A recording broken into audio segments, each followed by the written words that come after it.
Hello everyone, if you're new to my channel, consider liking and subscribing. It will make me feel wonderful if you do that. Thanks. By the way, I also have another Naruto and Luffy fanfiction channel. If you are interested, link is in the description. Shadows and Serpentes by Alenthedragon. This is a fanfiction about what if Luffy eat a different devil fruit instead of the gum fruit he will have, the dragon fruit, model dragon of darkness and shadows. He is joined by Hancock, who is his age here and has a different fruit as well.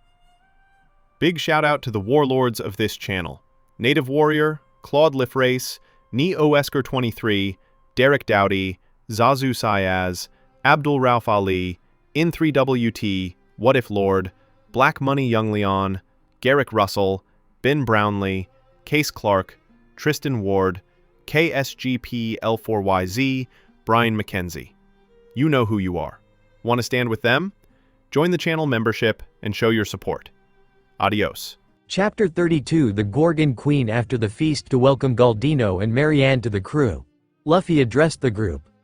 Alright, now that the introductions are done, Galdino, you'll head to Alabasta separately. I have a specific job for you there. Galdino nodded in understanding. Turning to Marianne, Luffy noticed her eagerness to stay with Makita. Marianne, I can see you want to be with Makita, so how about I offer you the position as the ship's artist? With a big smile, Marianne accepted happily. I accept. Luffy nodded, pleased. Then he turned to the giant Dory. Dory, your duel is over. You and Brogy need to return to Elbaf immediately. Dory was taken aback, both confused and a bit annoyed. What? Luffy continued, according to Elbaf's laws, even though you two are in a duel, you and Brogy must return to Elbaf and swear your allegiance to your new king, Haruden, the son of King Harold. Though annoyed, Dory understood the importance of the Elbaf laws. Loyalty to the king was paramount for a warrior. Otherwise, they'd be cast out. Fine, little one, but I have a request. I want to duel Brogy one more time. Luffy smiled at the prospect. How about this? You two duel me and Hancock. Hancock, her eyes lighting up at the prospect of action, interjected, finally, some excitement. But Luffy, didn't you say we'd fight each other? Luffy grinned at her. I did, but this sounds more fun.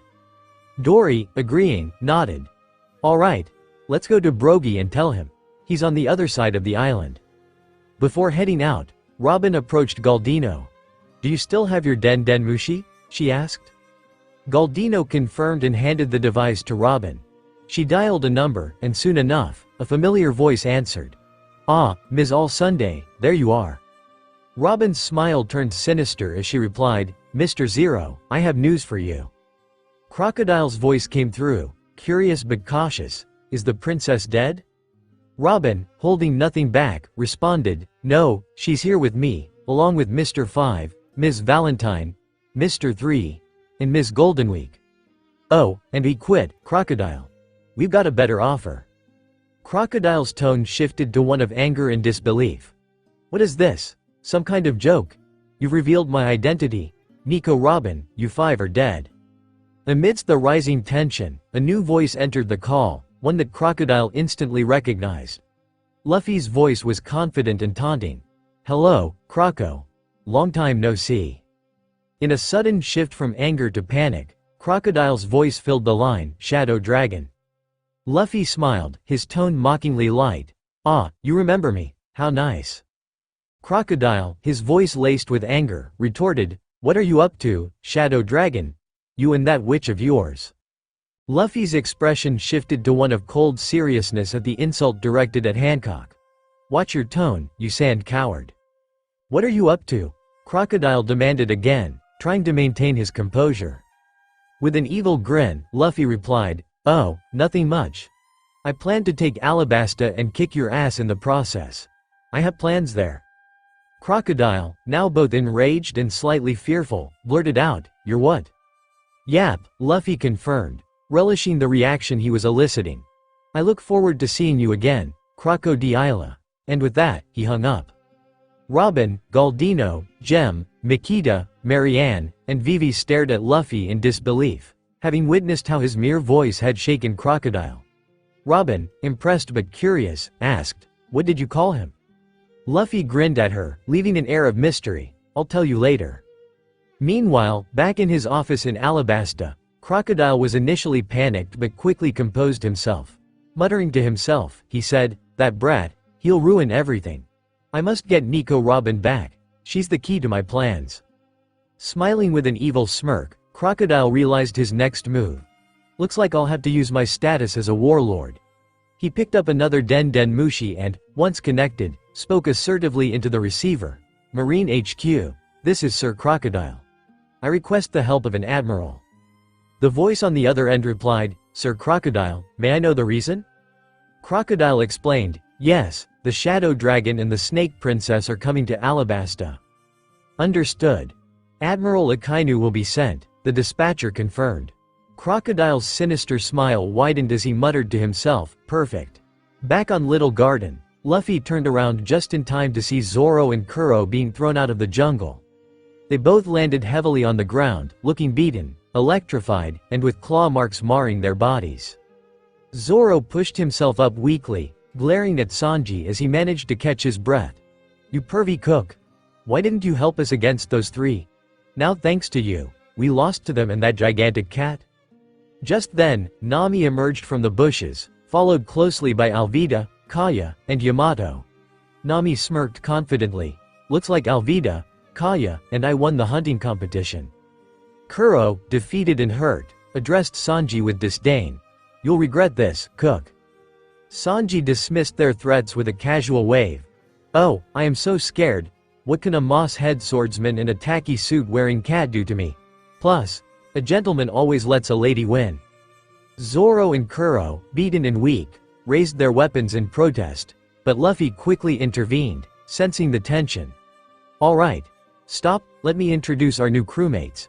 He gestured to Galdino and Marianne. He introduced them to Zoro, Kuro, Nami, Alvida, Yamato, Kaya, and Nami's pet lion, Richie. The group welcomed them with varying degrees of enthusiasm, but their biggest surprise came when they saw Mr. 13 on Kaya's shoulder. They found it amusing that she named him Ollie. After introductions, Luffy approached Zoro with a serious expression. "Hey, Zoro, I need to tell you what Kobe, Usopp, and Pudding did." Hearing Luffy that his private stash of sake was gone, Zoro froze, his mind racing. "How much did they give away?" he asked with a shaky voice. Luffy met his gaze directly, the weight of his answer evident. "All of it." Suddenly, Zoro exploded with fury, his aura radiating pure rage. He looked at Luffy, barely containing himself. "Shall we?" Luffy nodded firmly. "Let's get them." "Hey, don't hurt Pudding, you moss head," Sanji protested, but Zoro was already in berserker mode. "No one gives away my sake," Zoro shouted, igniting the tension as he prepared to take action. On the other side of the island, Usopp, Kobe, and Pudding were enjoying their time with Broggy despite the rocky start to their day. The giant greeted them with a booming laugh. "Dory, there you are, and I see you brought company. I imagine they are friends of these three." Turning around, Usopp, Kobe, and Pudding were ready to welcome their friend, but their joy quickly transformed into sheer terror when they saw Luffy in his hybrid dragon form, wielding his two swords, Shadow Slicer and Day Slicer, and Zoro, who had his three katanas out and ready for blood. Both released an intense aura of rage. Panicking, Kobe looked at Pudding, who nodded in fear. The two fell to their knees and cried out, "It was Usopp's fault. He made us do it." They pointed accusingly at Usopp. Usopp, sweating profusely, shouted back at them, "Traitors." The scene was chaotic. Usopp screaming as Luffy and Zoro advanced, clearly ready to beat him up for the trouble he'd caused. Once they reached Usopp, they started to punish him. After the chaos, Usopp lay on the ground with 7 steaming lumps on his head, while Luffy scolded him ferociously. "I think I made a mistake," Usopp thought to himself, wincing at Luffy's words. "You will clean the whole ship with a toothbrush. Is that clear?" Luffy declared. He then turned to Kobe and Pudding. "Don't think you two are off the hook for not stepping in and snitching on Usopp. You two are on night patrol for a week, and your training will increase 2 times as well." Kobe and Pudding sighed, accepting their punishment. Meanwhile, Sanji, having overheard the situation, fell into his pervy mood, propping up a flirtatious tone. Don't worry, Pudding-chan. TS in the kitchen. With the reprimand over, Luffy and Dory explained to Broggy that the two giants needed to return to Elbaf. Broggy, though hesitant, nodded in confirmation. So, you two little ones are going to duel me and Dory? He asked, eyebrow raised. Hancock interjected, no, just me.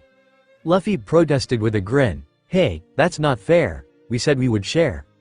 Hancock smiled sweetly, leaning in to kiss Luffy. Sorry, honey, but it's time to showcase my true power. Luffy nodded, summoned the shadow void he used to store treasure. He pulled out two swords and tossed them to Hancock. Here. She caught them expertly, a determined glint in her eyes. Nami, watching curiously, asked Luffy, what is she doing? Oh, nothing, Luffy replied nonchalantly. She's going into her beast mode. The rest of the crew gasped in shock at the implication. Nami exclaimed, what? Isn't that what we saw before, her beast form? Luffy shook his head. No, that's her hybrid form. Her beast form is much more terrifying. At that moment, Luffy noticed a red blister on Nami's neck. What is that? Nami replied, oh, just some bug that bit me a moment ago, it's nothing.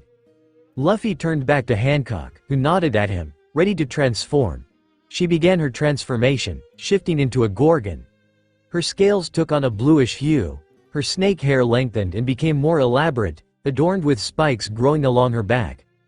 Most shocking of all, an additional pair of arms sprouted, and two more faces appeared on either side of her head, giving her an even more formidable appearance. She grew to over 15 meters tall, now in her beast mode, wielding her two swords in one pair of hands and holding her bow and arrows in the other. Luffy presented her proudly, everybody, this is Hancock's beast form, the Gorgon Queen. The crew, along with Dory and Broggy, stood in stunned silence as Hancock transformed into her Gorgon beast form. Kuro spoke up first, bewildered. Is it just me, or did her weapons grow with her? Luffy nodded enthusiastically. Yeah, her bow and swords are a special make. Mom told me, and Hancock, that they can change size to benefit their bearer. It's a special Lunarian forge technique. Lunarian? Vivi questioned, curiosity piqued. I'll tell you later, Luffy replied, wanting to focus on the battle ahead. With a sinister tone, Hancock addressed Dory and Broggy, ready? The two giants nodded in preparation. Without hesitation, Hancock fired an arrow from her bow. Dory blocked it with his shield, but as the arrow struck, he noticed a horrifying transformation. The shield began to turn to stone. Panic set in as he quickly discarded it. The shield shattered upon hitting the ground. As Dory was distracted, Hancock lunged at Broggy, aiming for his shield. When her swords met the shield, it began to turn to stone as well. Broggy, caught off guard, was momentarily dazed by the effect. Taking advantage of that moment, Hancock used her speed to move behind him, her arm covered in armament haki. She delivered a punch so powerful that it caused Broggy to jaw brace and lose several teeth, leaving him down and unconscious. Seeing this unfold, Dory charged forward, intent on avenging his friend. However, Hancock disappeared and reappeared behind him in an instant. She coated her entire snake tail in armament haki and smacked Dory on the head hard enough that he fell to the ground, defeated. The duel was over. Hancock had just defeated two giants with graceful ease. She turned back to her human form and declared triumphantly, I win. Everyone, except for Luffy, Pudding and Yamato, looked on with eyes wide as dinner plates, shocked by what they had just witnessed. Congratulations, honey, Luffy proclaimed with a proud smile, excitement bubbling in his chest for what Hancock had achieved. Later that day, as the sun dipped toward the horizon, the Shadow Dragon pirates, along with Dory and Broggy, were enjoying themselves after a lively celebration. Kaya had patched up Dory and Broggy, while Usopp was scolded vigorously during the process. Hearing Kaya's reprimands was more painful for him than any beating from Luffy or Zoro, making the experience especially tormenting. The party lasted deep into the night, filled with laughter and camaraderie, until they settled down for rest. The following morning, the crew geared up to leave Little Garden with Marianne as their newest addition. Luffy instructed Galdino, take this eternal pose to Alabasta. You're to go to King Cobra's palace and protect the king in case Crocodile tries something. Also, lure out all the undercover Baroque agents in the palace. Galdino nodded, understanding the expectations laid before him. The crew left Little Garden, but not without encountering a large golden fish that popped up unexpectedly. Luffy, Hancock, and Yamato combined their conqueror's haki and easily shooed the massive creature away as if it were a small fish. Later that day, Luffy reclined in a lounge chair, enjoying his favorite activity. Laying in the sun, he watched Usopp, who was still cleaning the deck with a toothbrush as punishment. Pulling down his sunglasses, Luffy called out, "You missed a spot, Usopp." In tears, Usopp begged, "Please, Luffy, have mercy. I didn't mean to." Luffy smirked playfully. "Didn't mean what? To destroy my collection of rare rum? You caused over 3 million berry worth of damage when you mixed it all in a barrel." Usopp, now on the verge of breaking down, pleaded, "I'll pay you back, I swear." Luffy paused momentarily, considering his response. "Fine. The next time we find treasure, I'll deduct over 7 million berry from you. That's 3 million for the rum and 4 million for going into my and Hancock's quarters without permission." "Okay, anything is better than this," Usopp cried, tears flowing freely as he realized the full weight of his mistakes. Luffy grinned mischievously. "You'll regret that remark, Usopp. The fact I plan to release you from your punishment in an hour makes this all the more funny." As Luffy got up from his lounge chair, Kaya rushed toward him in a panic. "Luffy, it's Nami. Something is wrong, she's sick." Hearing the urgency in her voice, Luffy immediately replied, What is it?" Kaya, visibly distressed, exclaimed, "I don't know, she has a high fever." Without hesitation, Luffy and Usopp rushed to the women's quarters. Upon arriving, they saw Hancock, Richie, and Alvida gathered around Nami, who was lying in bed, clearly suffering from a fever. "Hancock, what's going on?" Luffy asked, anxiety creeping into his voice. "We have a serious problem," Hancock said grimly, pointing to Nami's neck, which had developed a concerning purple mark. Kaya stepped forward, clutching a book in her hands. "It took me some time to find the cause. The bug that bit her is called Cestia. If she doesn't get help, she will die in 3 days." Hearing this chilling news, Luffy's expression shifted to shock. "This is serious." He turned to Alvida, determination in his eyes. "Alvida, set a course for Drum Island now." "Drum Island? But why?" Alvida queried, confused by the sudden order. Luffy responded urgently, "No time to explain. To make it short, Drum Kingdom has the best doctors in the world." Alvida, understanding the gravity of the situation, nodded and hurried to the helm to navigate the ship. Luffy approached the bedside, where Nami lay weak from the fever. Upon seeing him, she managed a small smile, though it was evident how much pain she was in. She tried to speak, but Luffy gently urged, "Just rest, Nami." He then turned to Richie. "Watch over your mistress, okay? The rest of us will give her some space to sleep." Richie gave a growl of affirmation, settling down next to Nami protectively.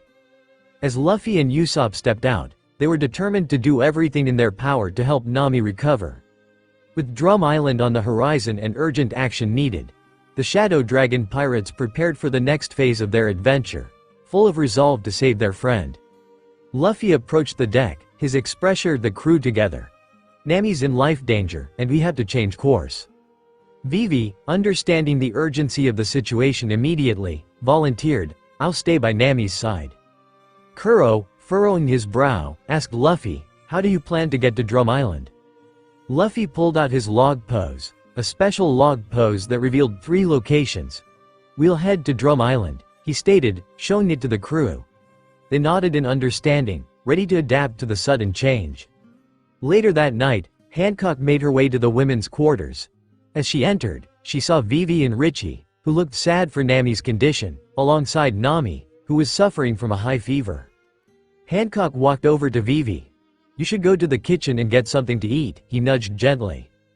Suddenly, Nami spoke weakly, trying to make her presence known. "Vivi, Hancock." "Save your strength, Nami," Hancock replied calmly. "You'll be okay soon." Nami shrugged it off, her determination shining through despite her weak state. "Hancock, open my drawer and get today's newspaper out."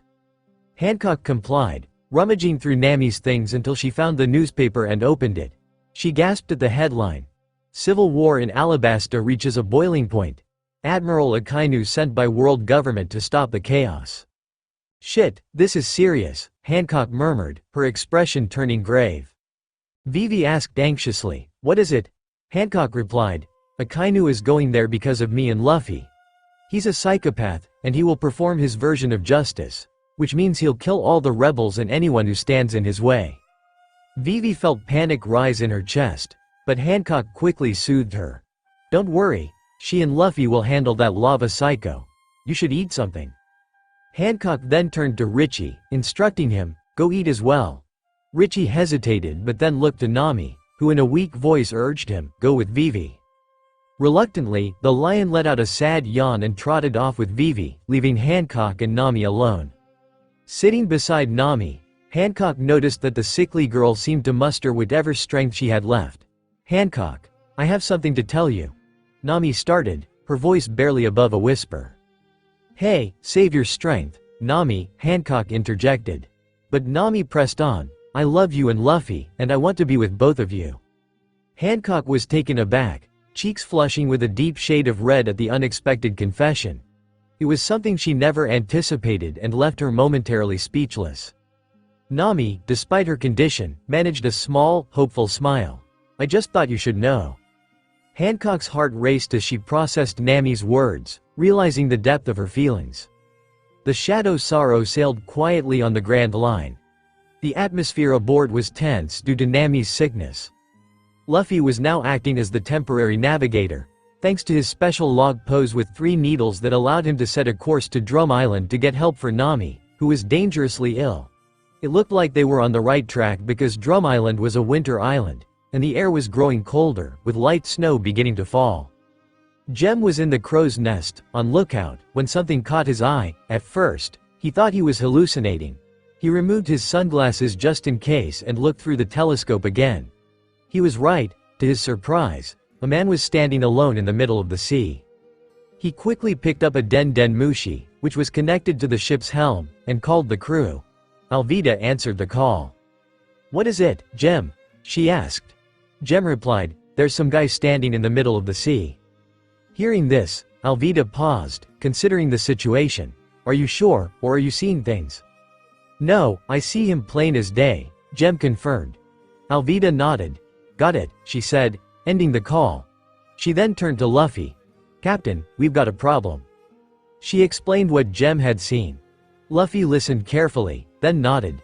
Tread with caution, he said. He turned to Yamato. Tell the crew to be ready, just in case. As the ship approached the mysterious figure, suddenly, from beneath his feet, a massive ship rose out of the ocean. The Shadow Sorrow's crew made themselves ready. Zoro drew his 3 katana, his eyes narrowing as he prepared for battle. Kaya covered her arms in a crackling flash of lightning, channeling her devil fruit powers. Usopp readied his sniper rifle, eyes focused. Robin prepared to unleash her devil fruit abilities, while Yamato shifted into her hybrid form, muscles tense and ready for action. As the large ship surfaced, they saw several armed men on deck, and its flag was a Jolly Roger featuring a crown and a metallic jaw. It was clearly the emblem of a formidable crew. Suddenly, a loud voice boomed from the ship in a cocky tone. Did our jumbo underwater raid ship, the Titan Tyrant, scare you? Just then, Luffy, accompanied by Alvida, stepped onto the deck. Luffy looked at the massive ship and turned to Yamato. What's going on? Who is that? Yamato, unfazed, answered. It looks like some sort of ship planning to raid us. No need to worry. Luffy grinned and said to his crew, don't engage yet. I want to see who's leading that crew. Who's stupid enough to attack us? Yamato then asked, where is Hancock? Luffy replied, thanks to her devil fruit, she can't handle the cold too well. She's in the kitchen with Sanji, Pudding, and Salome.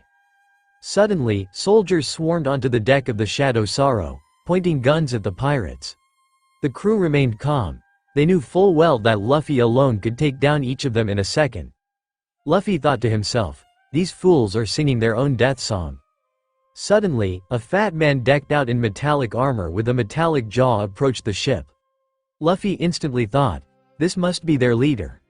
The man held a sword in his hand, and with a devilish grin, he bit down on the blade and swallowed it. Luffy stared, intrigued. I see you're the leader. Nice bite. Or do you have some kind of devil fruit power? The man, speaking in a cocky tone, said, "Man, I'm feeling hungry." To the Shadow Dragon pirate's surprise, his mouth extended unnaturally as he bit into the ship's railing, beginning to eat it. Luffy, seeing this, shouted angrily, "Hey, Tubby, what are you doing?" One soldier warned, "Don't move. Wapol is currently eating." Luffy had enough of the situation. He reached for his weapon, Shadow Slicer, and launched an air blade at the soldiers pointing guns at him, slicing them all in half with a single swift motion. Wapol, along with the two men flanking him, his right and left-hand men, watched the scene unfold with shock. One of the men, sporting a mustache and an afro, exclaimed, "What are you?" But before he could finish, Usopp fired his rifle, hitting both him and the other man in the head, killing them on the spot. Seeing this, Wapol yelled in panic, "Chess, Kuromarimo!"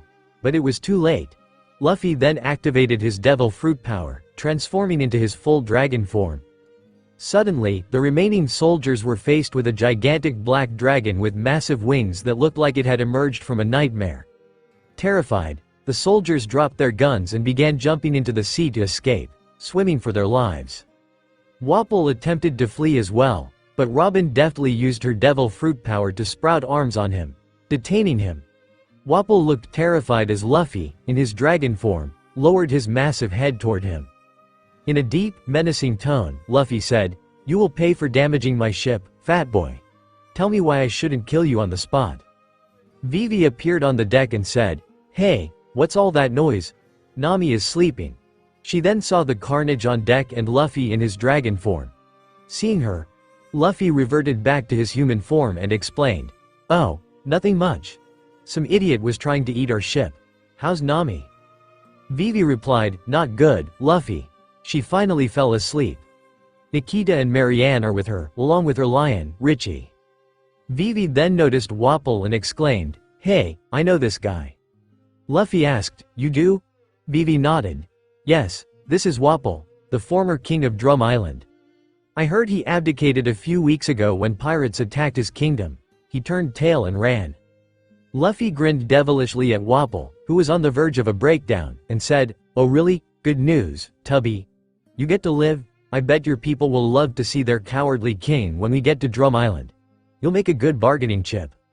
Hearing this, Wapol erupted into panic. He knew that if he returned to Drum Island as a prisoner, the people would want vengeance not only for his cowardice but also for his tyranny as king. He started to shout, "You can't do this. I am a king approved by the world government." But Luffy replied calmly, "Not my problem, Tubby." He then instructed Kuro, put a pair of sea stone cuffs on him and lock him in the cells. Kuro nodded and asked, "Should I gift wrap him for Drum Island too?" Luffy smiled, "No need." He then turned to Alvida, Zoro, Yamato, and Gem, ordering them to search the ship. With that, Luffy headed to the kitchen to grab something to eat. In the kitchen, Hancock was deep in thought, reflecting on what Nami had told her about having a crush on both her and Luffy. She thought to herself, this makes things complicated. Luffy and I have known each other since we were kids, and we're engaged. And now this. She pondered the possibilities of the three of them being in a relationship together, considering how things might work. Lost in these thoughts, Hancock accidentally crushed her teacup in her hand. Seeing this, Sanji asked, "Hey, Hancock-chan, are you okay? You seem deep in thought." Hancock snapped out of her reverie, noticing the shattered cup, and replied in an embarrassed tone, "Oh, nothing, Sanji. Just thinking." Sanji probed, "Really? You've been awfully quiet since you left Nami Swan's side earlier today." Pudding, who was feeding Salome some raw meat in the corner, chimed in, "Yeah, Hancock. What's up? You seem lost in thought." Hancock, her face turning a shade of red from embarrassment, retorted, "Hey, none of your business. I'm simply worried for Nami, that's all." Pudding raised her hands in mock surrender and said, Okay. She turned to Salome and remarked, "Your mistress can be grumpy sometimes." Salome nodded. Just then, Luffy entered the kitchen. Sanji asked, "Hey, Luffy, what was all that noise about?" Luffy replied, "Oh, nothing much, just some cowardly king trying to eat our ship." Sanji laughed, "Oh, nothing much then." Seeing Luffy, Hancock thought, "I have to tell him about this, But not now. First, we need to focus on saving Nami. Then, this awkward conversation can happen. Person mind. As Luffy sat down to enjoy a delicious plate of meat, Zoro entered the room. Luffy, Zoro began, we found something interesting. Luffy, mid-bite, looked up. What, can't it wait until I've eaten? Zoro spoke again quickly, you'll want to see this. We found a group of doctors on that ship. Hearing the word, doctors, Luffy immediately jumped out of his chair. He rushed outside, accompanied by Hancock, onto the deck. There, he saw a group of doctors from Drum Island, who looked panicked. Alvida, Yamato, and Gem were guarding them fiercely. Luffy approached the group. One of the doctors quickly begged, please, don't hurt us. We were only with Wapol because. Luffy cut him off sharply. Save it. We have a crew member who's really sick. If you're going to help, you'll do everything you can for her. Or else, understand. The lead doctor hesitated and then nodded hurriedly. Yes, please don't kill us. Luffy turned to Kaya. Kaya, take these doctors to Nami and tell them everything about her condition. And Kaya, Luffy added, if they try anything funny, fry them. Kaya nodded, understanding her captain's meaning.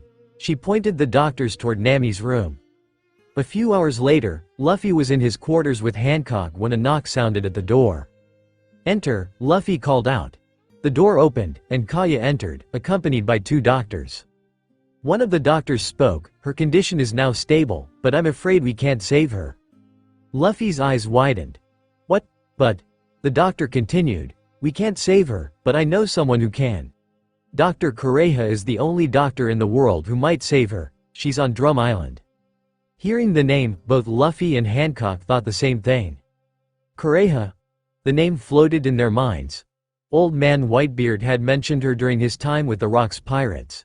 She was one of the greatest doctors alive. It seemed impossible, she was ancient. If she was still alive, she'd be about 140 years old. But the doctor added, be warned, she's a wild card. A brilliant but unpredictable doctor. She's very sensitive about her age. She's 139 years old, and she hates being called old or a hag. From what I've heard, she was once the doctor of a pirate crew. Luffy's face lit up with realization. That's her, Kureha, the former doctor of the Rocks Pirates. Holy shit. Luffy, now realizing the importance of the information he had just received about Kureha, instructed Kaya and the 2 doctors to go. He also told Kaya to find something for them to eat, they had earned it. After they left, Luffy returned to his desk and reached for a Den Den Mushi. Hancock recognized it immediately and said, are you calling Whitebeard? Luffy nodded. Yeah, since I know the old man, he could tell us some stuff about her. Plus, I need to tell him something important. Hancock raised an eyebrow. Is it about Ace? Luffy nodded again. Yes. You remember, Mom described the devil fruit that Teach killed Thatch over. When she visited us, she probably known I'd looked it up in our devil fruit encyclopedia. Hancock's eyes widened. That's why you've been looking in it for so long. Exactly, Luffy replied. Take a look. I circled it. It was hard to find, but what I discovered could be a big problem, really serious. Hancock opened the devil fruit encyclopedia and went to the page Luffy marked. She read aloud. Yami Yami no Mi. A logia-type devil fruit that grants the user the power of darkness. She looked up at Luffy. So, it kind of resembles your devil fruit. Luffy nodded. Read the whole page, he urged. Hancock continued reading. Can create a black hole. It can nullify other devil fruit powers. It can also absorb devil fruit abilities from other users by killing them. She paused, her face serious. Shit, this is serious. Luffy agreed, it is. Despite being an excellent swordsman and hockey user, he still relies too much on his flame fruit. We both know how cocky he can get. He took a deep breath. If I have to, I'll call Whitebeard and inform him of the situation. If necessary, I'll chain Ace and return him to Whitebeard personally. Luffy picked up the receiver of the Den Den Mushi and dialed the number. He rang twice, and after a moment, a voice responded, Hello, you have reached the Whitebeard Pirates. It's me, Marco, a familiar voice said warmly. Marco replied, Hey, Luffy. How are things? And congratulations on your and Hancock's engagement. The paper sure made a spectacle of it. Luffy grinned. Thanks, It wasn't that big of a deal. Marco chuckled. Wasn't that a big deal? You proposed to Hancock at the very same place Roger got executed. That takes guts. I bet Sengoku and the Marines are furious. Luffy smiled, but then his tone turned serious. Marco, I need to speak to Whitebeard. It's urgent. Marco's voice was cautious. Is it about Ace? Luffy nodded. Yeah, it's urgent. Marco sighed. I have to be honest with you. Pops isn't doing too well. Age is catching up to him, and Thatcher's death has really taken a toll on him. Luffy could hear Marco walking in the background. Suddenly, a voice called out, Pops, it's for you, Luffy.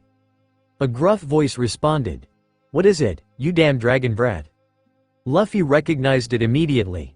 Hey, old man, you're still alive? Whitebeard chuckled. You brat. I may be old, but I can still beat you. And that snake brat too. By the way, congratulations. Thanks, old man, Luffy replied. But we've got a problem. He then explained what he'd found in Teach's devil fruit, describing its terrifying powers. Whitebeard's tone grew serious. This is really serious. But you know how stubborn Ace is. He'll hunt Teach to the ends of the earth. Even if you chain him and send him to me, he'll just run off again. I know, Luffy said. If I see him, I'll try to talk some sense into him. Whitebeard sighed heavily. Good luck with that. By the way, where are you? Luffy replied, we're bringing a sick crew member to Kureha for treatment. Should I tell her you said hi? Whitebeard's tone shifted to one of warning. Don't even mention my name to that old hag. I still have nightmares about her. One time, on Rock's ship, I was injured badly in a battle. I tried to get up early, and that old hag broke my legs for disobeying her orders. Don't mention me to her, got it? Luffy chuckled softly. Got it, old man. Don't worry. He then ended the call. Hancock, listening nearby, said, Man, Whitebeard is the strongest man in the world, but it looks like he's more afraid of her than anyone. Drum Island Part 1. As the Shadow Sorrow approached Drum Island, the mood on the ship was filled with worry for Nami, whose condition was critical. Nearing the port, they were suddenly greeted by a group of armed villagers, guns aimed at them. Luffy and Hancock stepped out to see what was happening. Once they reached the deck, Luffy immediately ordered his crew not to attack unless provoked. He addressed the crowd, We have a very sick crew member on board. We urgently need medical help. One of the villagers shouted, Get lost, Pirate S. Another added, Your kind isn't welcome here. Seeing that diplomacy wasn't working, Luffy grew angry and reached for his sword.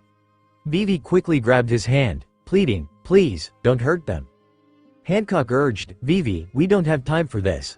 Nami is dying. Vivi spoke to Luffy and Hancock, Please, there's no need for bloodshed.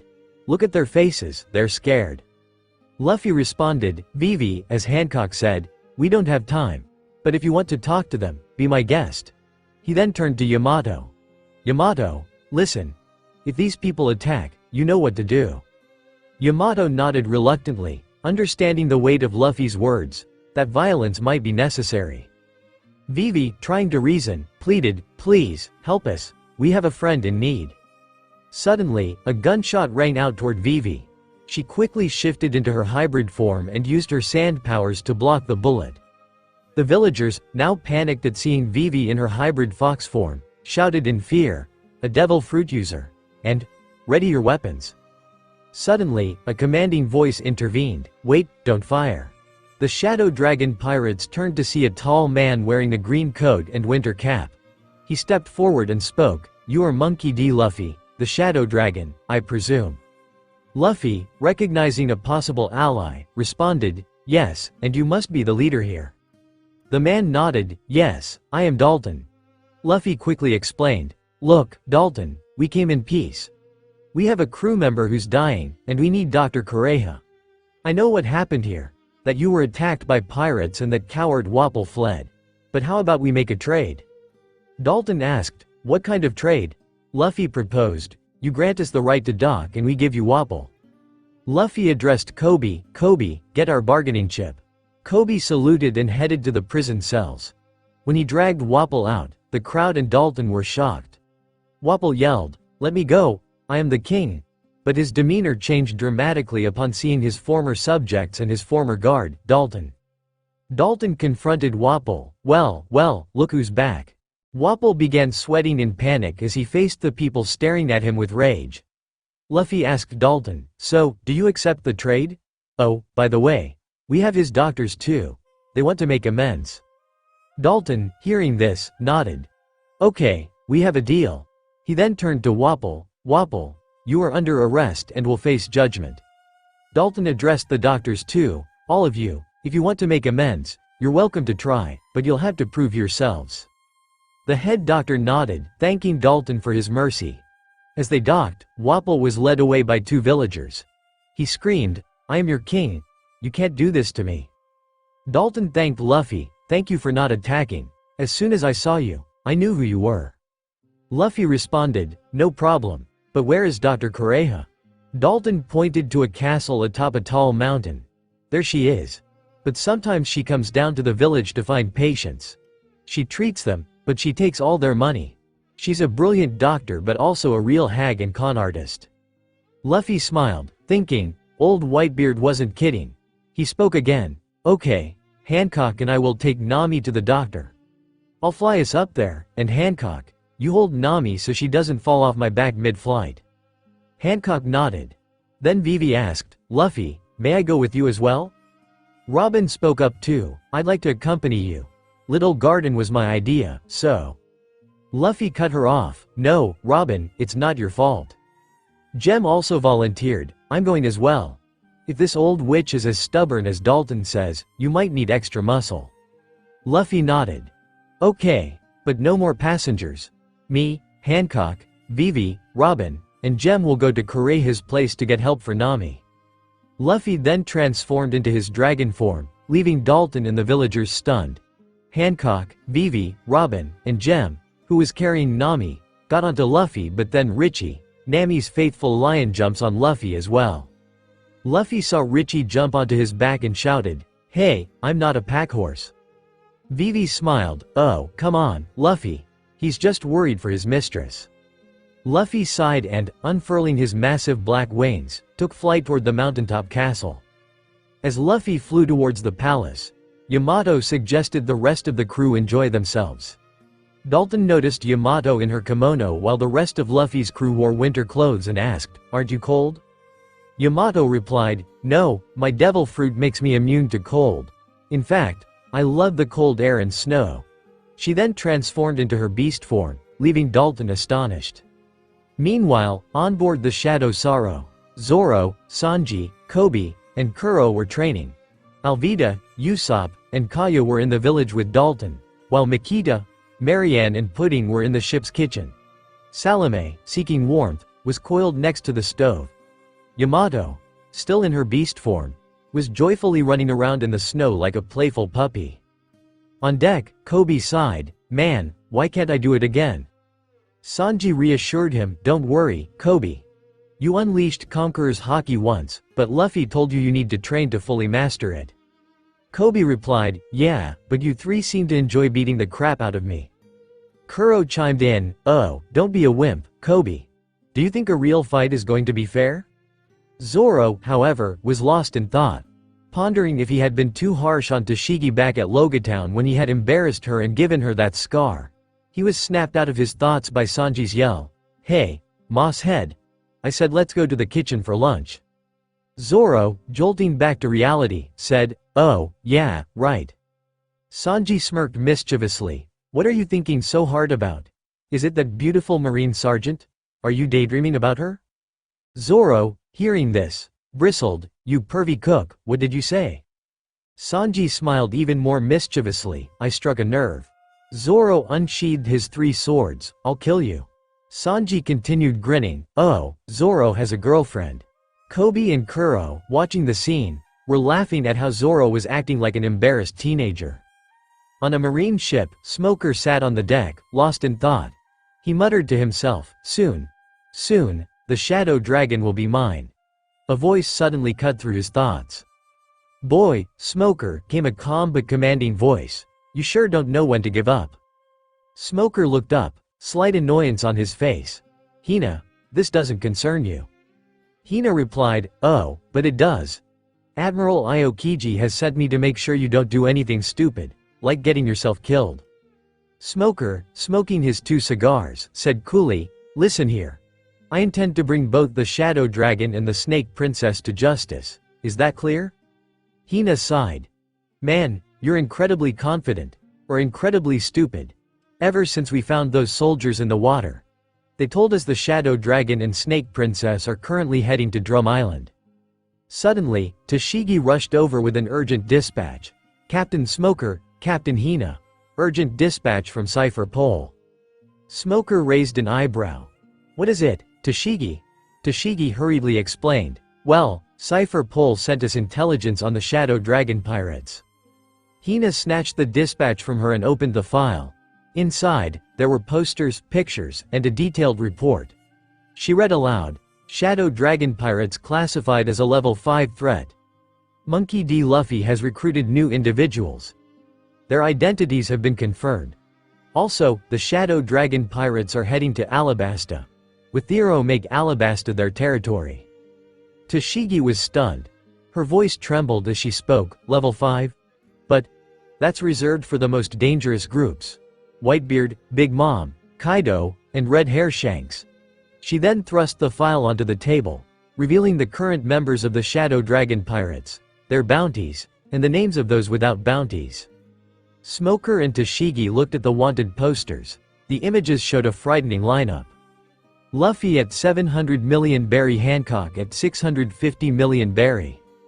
Yamato at 250 million berry, Robin at 79 million berry. Kaya at 50 million berry, Kuro at 40 million berry, Nami at 35 million berry. Alvida at 30 million berry, Marianne at 29 million berry. Zoro at 25 million berry, Gem at 10 million berry, Makita at 7 million berry. Smoker's gaze lingered on Robin's poster. He frowned. How did they recruit her? Hina spoke, I don't know, but the fact that they have the Devil's Child worries me even more. The photos of the crew members with no bounties also caught their attention. Hina pointed to Sanji's picture. This is their cook. He was trained by Red Leg Zeph. She then pointed to Kobe's picture. This kid isn't just their cabin boy. He's the Shadow Dragon's personal student. Next, she indicated Usopp's photo. This is their sniper. Reports say he's the son of Usopp, the sniper of the Red Hair Pirates. Hina's gaze then fell on the last 2 pictures. Vivi and Pudding. Both looked deeply troubling to Smoker. He bit his cigar and looked at Vivi's picture. Is that Princess Vivi? Hina nodded. Yes, she's the Princess of Alabasta. She's with them now. Toshigi looked at Pudding's photo and asked, and why is she so important? Hina explained, her name is Charlotte Pudding. Her mother is Charlotte Linlin, also known as Big Mom. Toshigi froze. What, the Shadow Dragon pirates and Big Mom? Are they allied? Smoker cut her off sharply. It doesn't matter. We're heading to Drum Island. We have to find them first. Hina warned, okay, Smoker, your funeral. But shouldn't we let Admiral Akainu handle this? Smoker shook his head firmly. No, I'm handling this myself. I'll see this through. Toshigi glared at Zoro's poster, touching the scar on her face. I'll find you, Zoro. You will pay. Meanwhile, on Drum Island, Luffy, Hancock, Vivi, Robin, Gem, and Richie had just arrived at the top of the mountain. As they entered the palace, they immediately noticed that Hancock wasn't handling the cold very well. Luffy asked concern evident in his voice. Hey, Hancock, are you okay? Hancock shivered and replied, I'll be fine. But you know as well as I do, thanks to my devil fruit, I'm very sensitive to the cold. As they entered the palace, they were all shocked to see that the main hall was completely covered in snow. Luffy said, what happened here? Gem examined the scene and spoke, Captain, look, the main door is open. Luffy moved to close the door. Let's close it, he said. Just as Gem and Luffy reached to shut the door, Robin, noticing something unusual, used her devil fruit powers, sprouting arms on Luffy and Gem, to hold their hands back. Luffy looked at her. Robin, what are you doing? Gem nodded in agreement. Yeah, we're just trying to close the door. Robin pointed upward. Look. Luffy and Gem looked up and saw a nest with baby snowbirds perched on top of the door. Robin explained, I believe this door is open for a reason. Luffy nodded. Fine. It looks like all the other doors are closed. Let's go to one of the rooms. They wandered through the palace, passing empty halls and thick snow drifting inside. Suddenly, Luffy, Vivi, and Hancock called out in unison, Dr. Kureha. Dr. Kureha. But there was no response. Luffy loudly shouted, Hey, old hag, are you there? Hancock, hearing Luffy's foolish call, quickly grabbed his ear and scolded, Luffy, you know what Whitebeard told us, don't insult her. Luffy, trying to free himself, responded, let me go, besides, I'm only calling her an old hag, thinking she'll respond immediately. Hancock shook her head, exasperated, Man, you can be such a child sometimes. As they entered one of the rooms, they found it fitted with beds and a fireplace. Luffy spoke, Good, this looks like her clinic. Jem gently placed Nami on one of the beds. Robin said, Luffy, it looks like she isn't here. Vivi added, Luffy, it looks like she's gone. Hancock, who had already been building a fire by the fireplace, responded, Dalton told us she sometimes visits the village, so she's probably out there. Robin nodded. We should wait here. Suddenly, a voice echoed from the doorway, Who is in my house? Luffy turned sharply. Looks like the doctor is in. The door swung open, and to their surprise, they saw a slender woman whose well-wrinkled face clearly showed her advanced age. She dressed in a style more suitable for a much younger woman, including a navel ring, a midriff-bearing shirt, a purple blazer, and low-riding purple pants. She had small sunglasses that she used to wear pushed up on her forehead, even when she wasn't wearing glasses. She adorned herself with bracelets and rings on her left hand. What caught everyone's attention even more was a toddler-sized human, reindeer hybrid standing beside her. Luffy, seeing the reindeer, exclaimed, A mink? Kureha scowled at the intruders and demanded, Who are you, and what are you doing in my house? Luffy approached, hurriedly explaining, Dr. Kureha, my friend is dying, but his words were abruptly cut off when Kureha kicked him in the head with her foot. Luffy flew into the wall, the impact so powerful it broke his nose. He scrammed, clutching his face. What was that for? Kureha, unfazed, snapped, for calling me an old hag. Jem, standing nearby and trying to defend Luffy, shouted, Hey, who do you think you are? Before he could finish, Kureha kicked him in the ribs, breaking a few. Jem collapsed to the ground, shouting in pain. Kureha turned to him sharply. What was that? Jem, pale and clutching his side, stammered, Nothing you old, I mean, Dr. Kureha, I didn't mean anything. Kureha's expression softened just a bit. She looked at Nami and said, Okay, let's see the patient. Then, glancing at Luffy and Jem, she added, And you two look like you need medical assistance as well. Luffy and Jem both shouted in unison, You think? Kureha approached Nami, who was burning with fever and in a critical condition. She examined her quickly and said, She's in critical condition. Chopper, we need to treat her immediately. Luffy, still holding his nose from Kureha's swift kick, thought to himself, Chopper. That's his name. Chopper, the shy reindeer. Chopper, speaking in a gentle tone, nodded, Yes, Doctrine. Kureha then turned to Luffy and said, I will take 70% of your treasure as payment. Luffy, thinking to himself, She's truly a rip-off artist, he replied aloud, Fine, just help her. Kureha nodded. Then, with a swift move, she grabbed Luffy's broken nose and adjusted it perfectly. Luffy let out a sharp scream, Aw, that hurt. Kureha smirked. No problem, she said simply, then her and Chopper rushed Nami into the next room for treatment. Hancock stepped closer to Luffy and said, Man, no wonder Whitebeard was scared of her. Luffy, clutching his nose, grimaced. Yeah, she's really an old witch. Robin smiled faintly. Yeah, she's quite a piece of work. But did you see that adorable little reindeer? Vivi nodded. Yeah, he's really cute, the way he has that blue nose. Hancock, leaning in slightly, whispered to Luffy, I need to tell you something Nami told me. Promise you won't freak out. Luffy raised an eyebrow. Okay. Besides, I just got my nose broken by an old woman. I think nothing could shock me more. Hancock hesitated for a moment, then said, Well, oh boy. This is going to be awkward. In the village, Alvida, Kaya, and Usopp sat in a small cabin with Dalton, who was sharing his story about what happened there. Dalton explained, a pirate by the name of Blackbeard attacked Thysia and Usopp raised an eyebrow at the name. Alvida spoke sharply, Blackbeard? Really? Dalton nodded, yes. And speaking of your captain. He hesitated, then continued, 2 days ago, we had a visitor, Ace. He was looking for Blackbeard.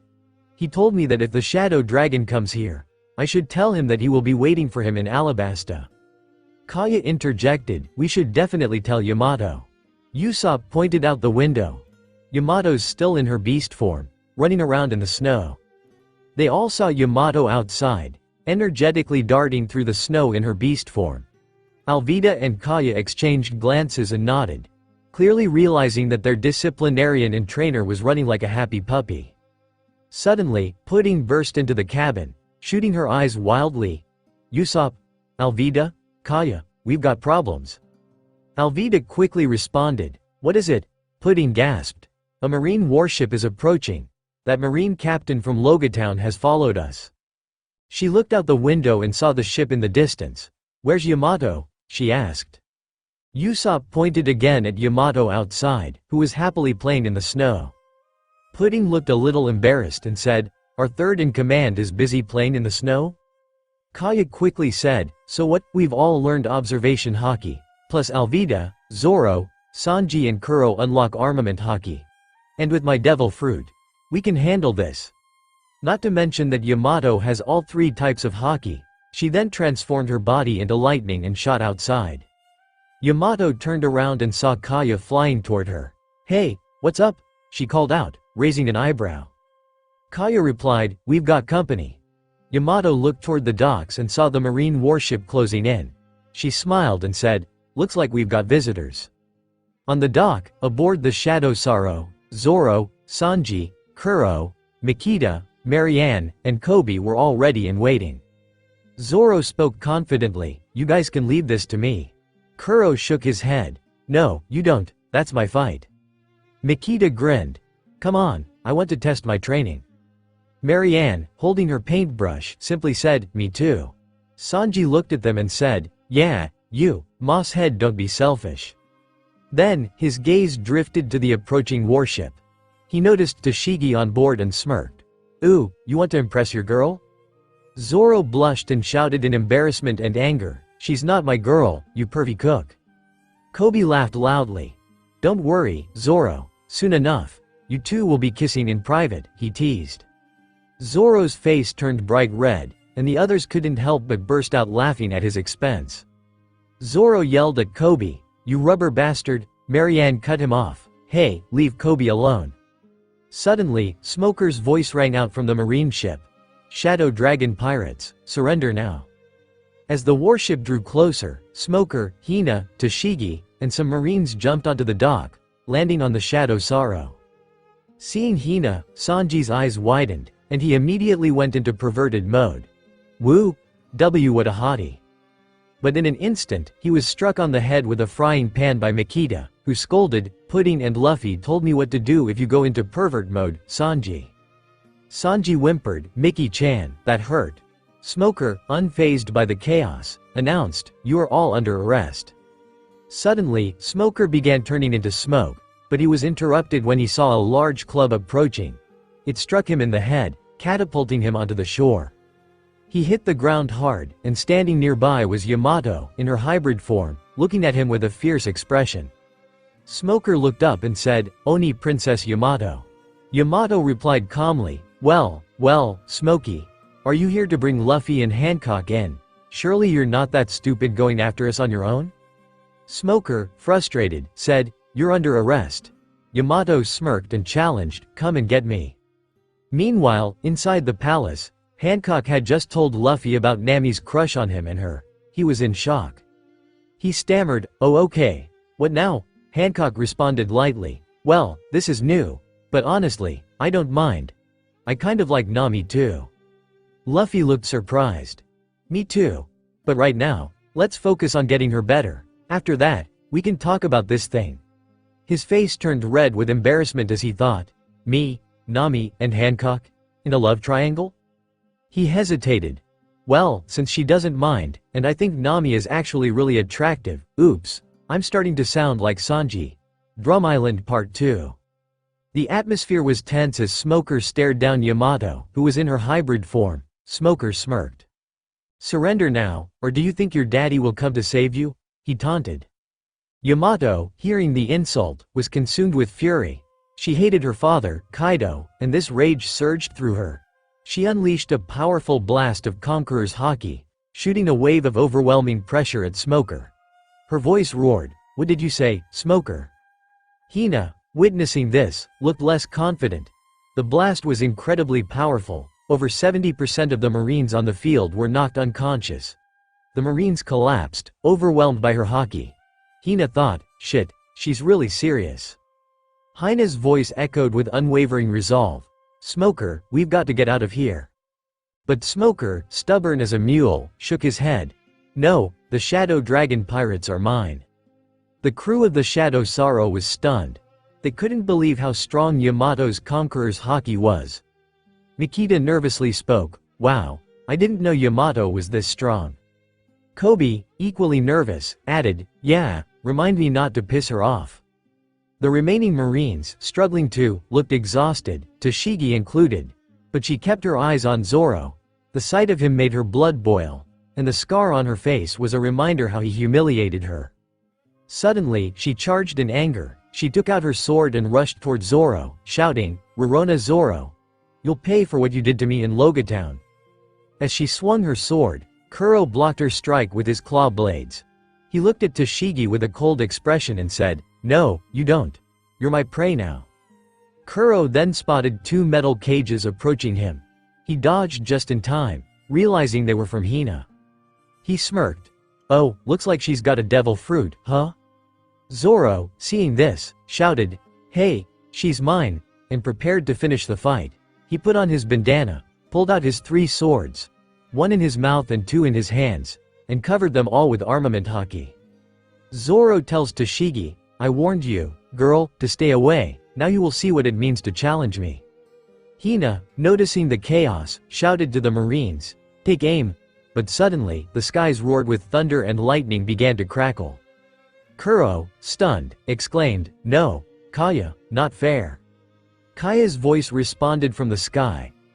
Thor, lightning shot from the sky, hitting the remaining Marine soldiers and knocking them out cold. The Marines were stunned and overwhelmed, their forces crippled. Only Hina, Tashigi, and Smoker remained standing, exhausted but still alert, glowering at the chaos unfolding around them. Kaya descended from the sky, shrouded in lightning. She landed gracefully, and the rest of the crew surrounded her, looking at her with anger and concern. Kaya asked nervously, what's going on? Mikita, frustrated, spoke, Kaya, you're so selfish. Kuro continued, yeah, you took out all the Marines, left none for us. Kaya spoke, sorry. Guess I got carried away. All the Shadow Dragon pirates spoke in unison, you think? Kaya then turned sharply toward Zoro, who was already mid-step, ready to attack. She shot, don't. Zoro hesitated but then said calmly, out of my way. Sanji called out to him, hey, Moss Head, come down. Look, I get it. She's a stupid Marine, but… Zoro interrupted, it's not that, and whispered, don't worry, I won't kill her. Tashigi, still clutching her sword, looked frightened but stayed alert. Zoro approached her, ready to fight. Tashigi nodded, prepared, but he didn't even bother to block her attack, he simply dodged each strike. Hina tried to help, but Kobe stretched out his arm and wrapped it around her. Let me go, you punk, Hina growled. Kobe smiled mischievously, don't think so. Hina used her strength and broke free from his embrace. She looked at him and smiled, not bad, kid. Suddenly, a shout from the sky caught everyone's attention. Mikita was floating high up in the air. She said, 10,000 kilo press. Hina dodged at the last second. She shouted with anger, don't think I'll go down so easy. Kobe grinned and said, gear second. He vanished and reappeared behind Hina, landing a strong punch on her back. Hina screamed in pain but managed to get up, smiling fiercely. She threw off her marine coat into the snow and looked at Kobe and Mikita. Okay. Round 2, she spoke. Zoro's fight with Tashigi was escalating. She was furious at being dismissed and not taken seriously. Her eyes welled with tears. She shouted, "Why? Why don't you take me seriously?" Zoro, desperate, said, "Fine. You asked for it." He drew his 3 swords in a flash. 3-sword style, onigiri. Tashigi tried to parry, but as soon as their swords clashed, Zoro's 3 blades shattered her katana into hundreds of tiny pieces, the shards flying everywhere. The blades struck her stomach, and she cried out in agony. She was cut across the stomach and chest, then passed out from shock. Zoro sheathed his swords grimly. Sanji yelled, "Hey, Moss Head, what did you do?" Zoro ignored him and looked over at Kaya, and told her to help the unconscious Tashigi. Kaya nodded and headed toward her, tending to her wounds. Hina, seeing Tashigi covered in blood, shouted in anger, "You damn pirates, you will pay for this." Hina, who rarely showed any emotion, was now visibly livid. She had always liked Tashigi, and seeing her lying on the ground, covered in blood, made her furious. She also realized the situation was hopeless and cursed Smoker for his arrogance. Meanwhile, Smoker was having a really tough day. He was getting thoroughly beaten by Yamato. He thought to himself, "Man, she's tough." Yamato, still simmering with anger but cooling down a bit, addressed Smoker, "You're outmatched, Smoker. Give up, and no harm will come to you or your men." But Smoker, ever stubborn, had no intention of surrendering. At this point, he didn't care anymore about his men or even Tashigi. He activated his smoke powers and charged at Yamato, shouting, "I don't care anymore. You and your captain are mine." However, just then, he received a sharp chop to the neck from Hina, who had enough of his stubbornness. Smoker fell to the ground, unconscious. Hina spoke resolutely, "We surrender." Yamato returned to her normal form and nodded. "Fine. You, this idiot, and the wounded sergeant are our prisoners. The rest can leave." Hina agreed and then addressed the remaining Marines, some still recovering from Yamato's hockey blast and others shocked and injured from Kaya's thunder attack. "Get out of here now," she ordered. The soldiers, wounded and weak, hesitated to leave, but Hina's icy glare made them reconsider. They nodded and slowly retreated to their ship. As they departed, Hina and Smoker were placed in sea stone cuffs, while Kaya carefully tended to Tashigi's wounds. Thankfully, Zoro's cuts weren't deep, and Tashigi was in stable condition. Meanwhile, at the palace, Luffy, Hancock, Jem, Vivi, Robin, and Richie waited anxiously for Dr. Kureha. The atmosphere was tense. Richie let out a sad growl, but Vivi gently patted him and said, "Hey, it's going to be okay. Richie, Nami's in good hands." Luffy, who had 2 gases in his nose, and Jem, whose torso was badly banged up and lying in a bed, spoke quietly. "Speak for yourself," they muttered, grimacing. Robin, standing nearby, said with a hint of irritation, "Well, you 2 brought this on yourselves." Hancock nodded solemnly. "Yes, and you, Luffy. You should know better than to insult an old woman." Luffy shot her a glance. "She's hardly your average old woman," he said defensively. Suddenly, the doors swung open, and Dr. Kureha stepped out. "The treatment is working," she announced confidently. Luffy immediately stood up, eager. "That's great, Dr. Kureha." Kureha, settling into her chair, took a bottle of wine and took a sip. "Yes, but it was close. Some of the parasites had matured. I had to remove them by surgery. For the rest of them I gave her a mix of the medicine as well as some painkillers to help her sleep. 10 days, Kureha said bluntly.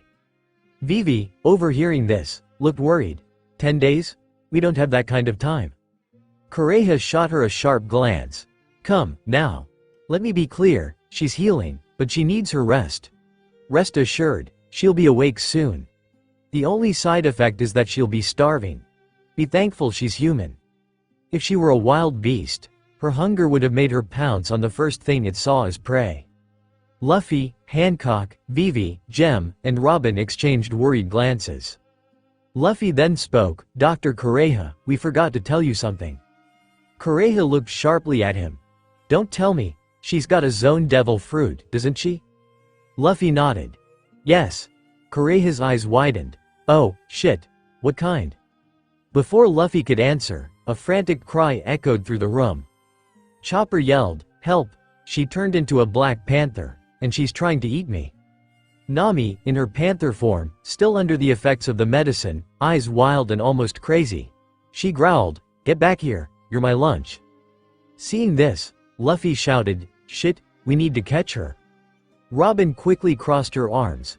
"On it," she said, using her devil fruit to spun arms on Nami that grabbed her paws. Nami on the floor struggled, snarling, "Let me go, that is my prey." Kureha rapidly drew a syringe and shot her with a powerful tranquilizer. "This will knock her out for 40 minutes, Kureha explained. "By then, she'll be back to normal." As the tranquilizer took effect, Nami collapsed into a serene sleep, the wild expression fading from her face. 40 minutes later, Nami slowly woke up. She suddenly shot upright, but upon realizing she was in an unfamiliar place, panic set in. She looked around frantically. "Where am I? What's happened? Why am I wearing pajamas?" A soothing voice echoed, "Finally awake. Are you, Nami?" She turned around and saw Luffy and Hancock standing at the back of the room. Relieved, she exclaimed, "Luffy, Hancock." But then she remembered something. Her face turned red as she suddenly looked embarrassed and nervous. She recalled what she had told Hancock earlier. Oop, she thought, shit. Luffy sat on her bed and gently patted her shoulder. "It's okay," he reassured her. "Hancock told me everything." Nami's face grew even redder, but Hancock explained softly, "Nami, we're willing to accept you as our girl, if you want." Overwhelmed, Nami suddenly shifted from nervousness and embarrassment to happiness. She hugged both Luffy and Hancock tightly. Then she looked at Luffy and, without hesitation, kissed him passionately. As their lips parted, she turned and kissed Hancock as well, making them both blush bright red. Nami smiled and said, "Thank you. But, where are we? And what happened to your nose, Luffy?" Luffy, feeling a bit embarrassed about his nose, explained to Nami what happened, that she almost died. Just then, Richie rushed into the room, the massive lion heading straight for Nami. He began licking her face enthusiastically. Nami chuckled, "Hey, Richie, stop, she said, laughing, "I'm fine." Robin and Vivi entered the room next. Both of them immediately went over and hugged Nami warmly. Nami smiled happily, feeling grateful. Suddenly, another voice spoke up from behind them. "Nice to see you're better." Nami turned around and saw Gem lying in a bed, his torso bandaged. She asked him, "Gem, what happened to you?" Gem looked away and replied, "I'd rather not talk about it." Nami looked around and saw an old woman wearing clothes that clearly were not suited for her age, and a strange reindeer creature with a pink cylinder on its head, hiding behind her leg. Nami cautiously asked, "Hey there, who are you?" Chopper, shocked, yelled, "Are you serious? You tried to eat me, human?" Nami, confused, looked at him. Luffy sighed and then began to explain what had happened 40 minutes earlier. Nami's face turned red with embarrassment. "Oh, sorry, little guy, I wasn't myself." Chopper looked at Nami, still angry. Sorry? Luffy then said, "Hey, Chopper, give her a break. You two will be on the same ship soon." Nami raised an eyebrow. "What?" Luffy nodded decisively. "Yep, Chopper is coming with us." Nami looked even more confused, but Hancock began to speak. "While you were out cold, we stood down with Dr. Kureha. She has also joined us, but she's staying here as an ambassador to our crew." Kureha chuckled and said, "I only joined because those so-called doctors need a good teacher. I was starting to get bored here." Luffy grinned. "Come on, Granny, you missed this life." Kureha looked at him with a threatening glare. "What did you call me?" Luffy, waving his hands dismissively, said, Nothing. Everyone burst into laughter. Hancock added, "All right, let's head back to the village." Kureha nodded. "Okay, and you need to tell Dalton about my plan for this island. He will be angry, but having that fat ass back on the throne, with me and Dalton pulling the strings, is the best option. Oh, and Shadow Dragon, follow me." Luffy followed Kureha into the next room. She leaned in closer and whispered, "I trust you with Chopper. Even though I don't show it, that little guy is like a son to me. If you hurt him in any way." Before she finished, Luffy quickly cut her off. "Don't worry, we'll take good care of him. Plus, he's a funny little reindeer." Kureha nodded. "Yes, he is special. Oh, and one more thing." Luffy, confused, asked, "What?" Suddenly, Kureha turned and kicked him sharply in the groin. Luffy yelped in pain, falling to the floor and clutching himself. "Ah, that hurt." Kureha, standing calmly, said coldly, "That's for calling me granny, you brat." She then exited the room, leaving Luffy still on the floor, groaning in pain. Looking at him with a faint smile, she thought, well, Captain Rocks, looks like you got a worthy successor. Rest in peace, old friend." Luffy, tears in his eyes, painfully muttered, "Old witch, I'll get her for this." As Luffy recovered from his encounter with Kureha, he transformed into a dragon and flew his crew back down to the village. Upon arriving, Luffy, Hancock, Nami, Robin, and Vivi were shocked, and a little amused, to find the rest of the crew had a battle with the Marines. They noticed the captives, Smoker, Hina, and Tashigi. Luffy laughed mockingly as he approached Smoker. "You're lucky I wasn't here, Smokey, or I'd have put you 6 feet under for your insolence." When he turned his gaze to Tashigi and saw her injuries, he learned that Zoro had been the one who gave her those cuts. Luffy thought to himself, damn, didn't think he had it in him. Sanji informed him that Zoro had retreated to the ship, saying something about needing to clear his mind. Luffy nodded and then turned to Sanji, Kobe, and Kuro, instructing them to escort their marine guests to the ship and place them in the cells. He informed his crew that they were having a party to welcome Chopper aboard and hinted at another surprise for everyone. Once they left, Luffy spoke with Dalton about Kureha's plan. Initially, Dalton was against it, but with some convincing from the old witch, he reluctantly agreed that it was the best option. He heaved a heavy sigh and accepted it. When Wapol was brought in, still screaming, Luffy told him to shut up and listen. He explained that as of today, Wapol would be reinstated as king, but he would be required to do as Dalton and Kureha say. Additionally, Drum Island was now a territory of the Shadow Dragon pirates. "If you're a good little puppet, you'll live," Luffy threatened softly. "And you'll even be rewarded. Or you can refuse and, well, die here and now." Wapol hesitated but accepted the terms. He was arrogant, but he wasn't a fool. As Luffy exited the room, he was visibly tired from the intense negotiations. Hancock and Nami were waiting for him, and they both embraced him warmly. "How did it go?" Hancock asked. Luffy answered, "We have a new territory, our first in paradise." Nami chimed in, "Excellent. How much cash will we be getting from here?" Luffy and Hancock both irked. "Seems like you're your old self, Nami." "Yes, Nami," Luffy added, "but to answer your question, not even one berry." Nami reacted with exaggerated frustration. "What? That's not fair. We should at least charge for our protection." Luffy chuckled and hugged Nami. "Don't worry, Hancock and I have a present for you."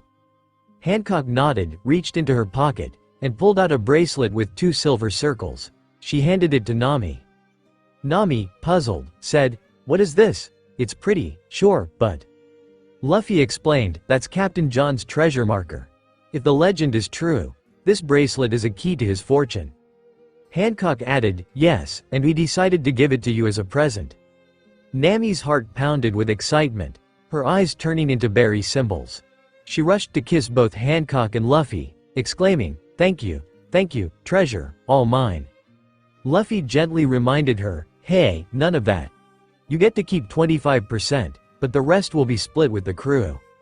Nami puffed her cheeks in mock annoyance. Not fair. Her antics made both Hancock and Luffy laugh. Luffy smiled warmly, saying, "Yep, she's back to her old self." As the 3 walked toward their ship, Nami inquired, "So, where is this treasure located?" Luffy replied, "Well, it's on a small island near Amazon Lily, which is why after our business in Alabasta, we're heading to Skypia first. We'll recruit our main gunner and meet some friends. Then, we head to Amazon Lily." Nami asked, "Really? The female-only island? Will they welcome us?" Hancock assured her, "Don't worry. My sister, Sandersonia, is the Empress, and she knows Luffy. But we might have to put Sanji on a leash." Luffy smiled. "Don't worry about him. I'll just remind him where he might end up if he acts like a total pervert in front of the Amazons. Plus, Nami, there's someone we'd like you to meet there." Nami, curious, said, "Really? Who? I don't know any Amazons." Hancock smiled mysteriously. "It's a surprise." As they approached their ship, They were greeted by Vivi, who informed them that some of the crew were on the ship while others were still in the village. Hancock nodded, shivering slightly. "Let's go inside. I hate the cold. I could use a slice of cake and some hot chocolate with a splash of rum." Luffy nodded in agreement. "That sounds like a good idea." Nami and Vivi agreed as well. Upon boarding their ship and entering the dining hall, they came upon an unusual scene. Karoo was shivering, wrapped in a blanket. Chopper was examining him, and Salome was gently wrapped around him to keep him warm. Vivi panicked. "Karoo, what happened?" Pudding explained. "Well, Salome and I found poor Karoo in the freezing water.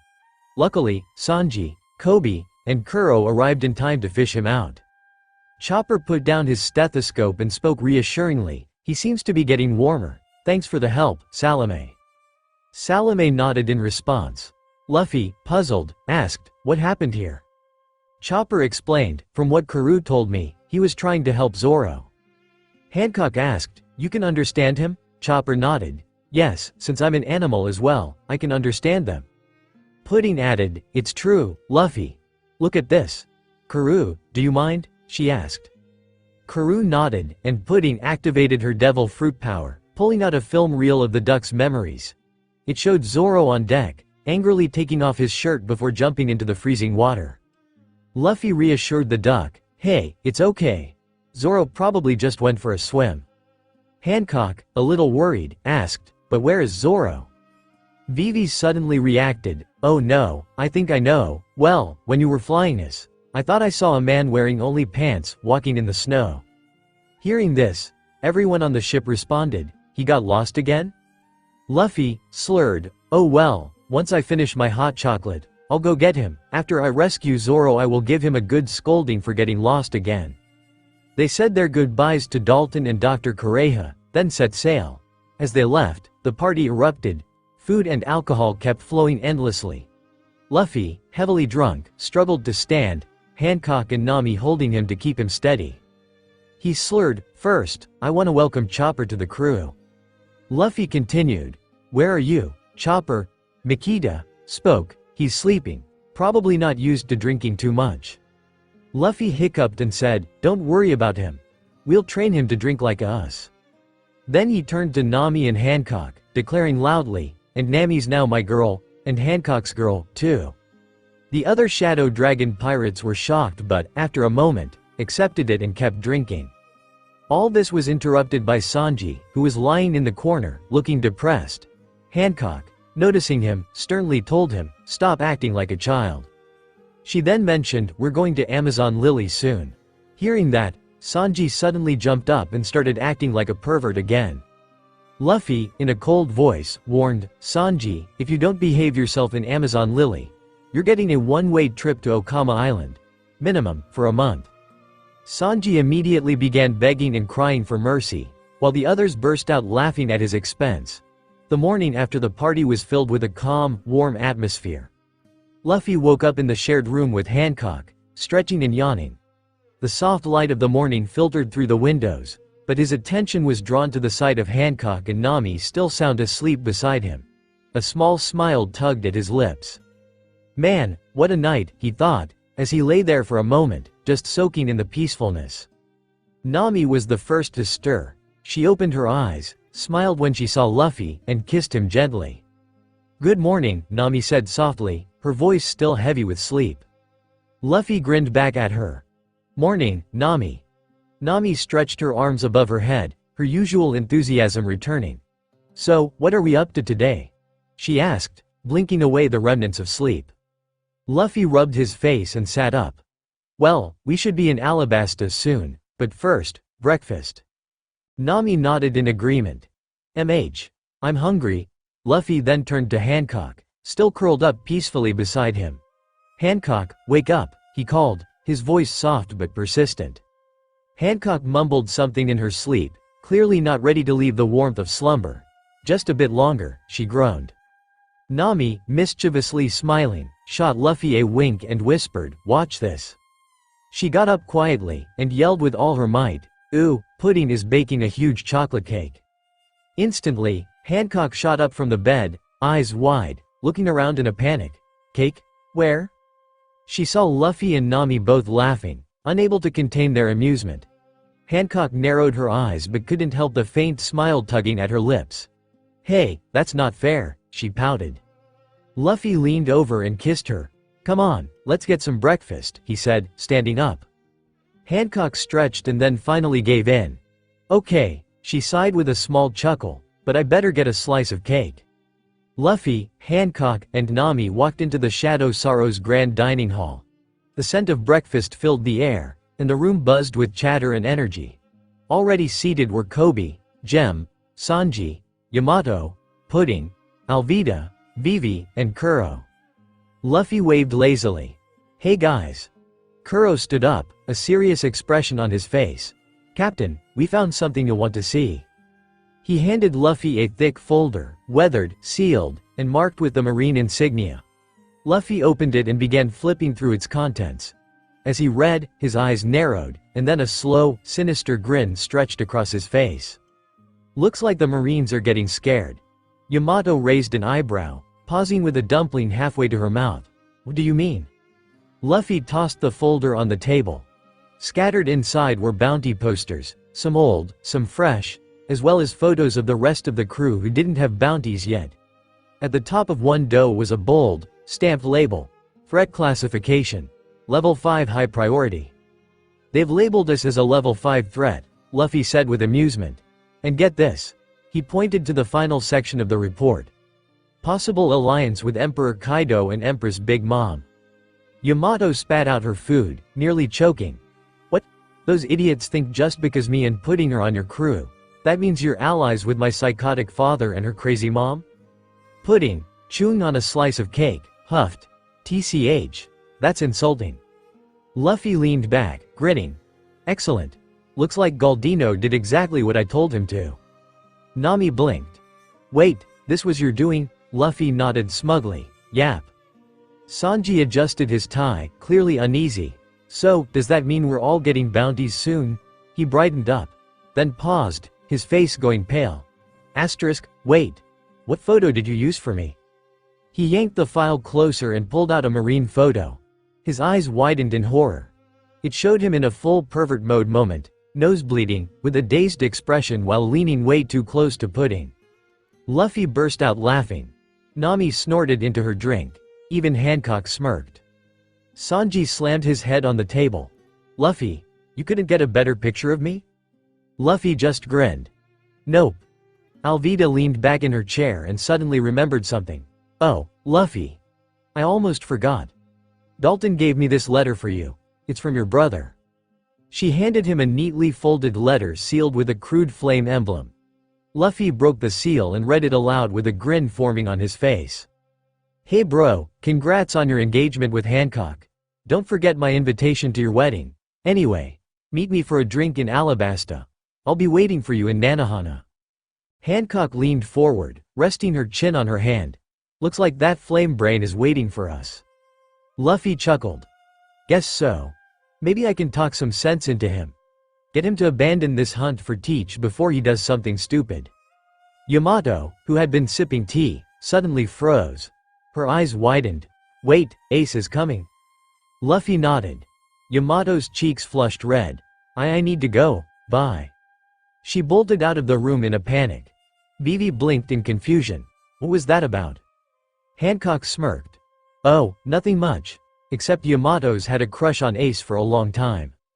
Alvida let out a hearty laugh.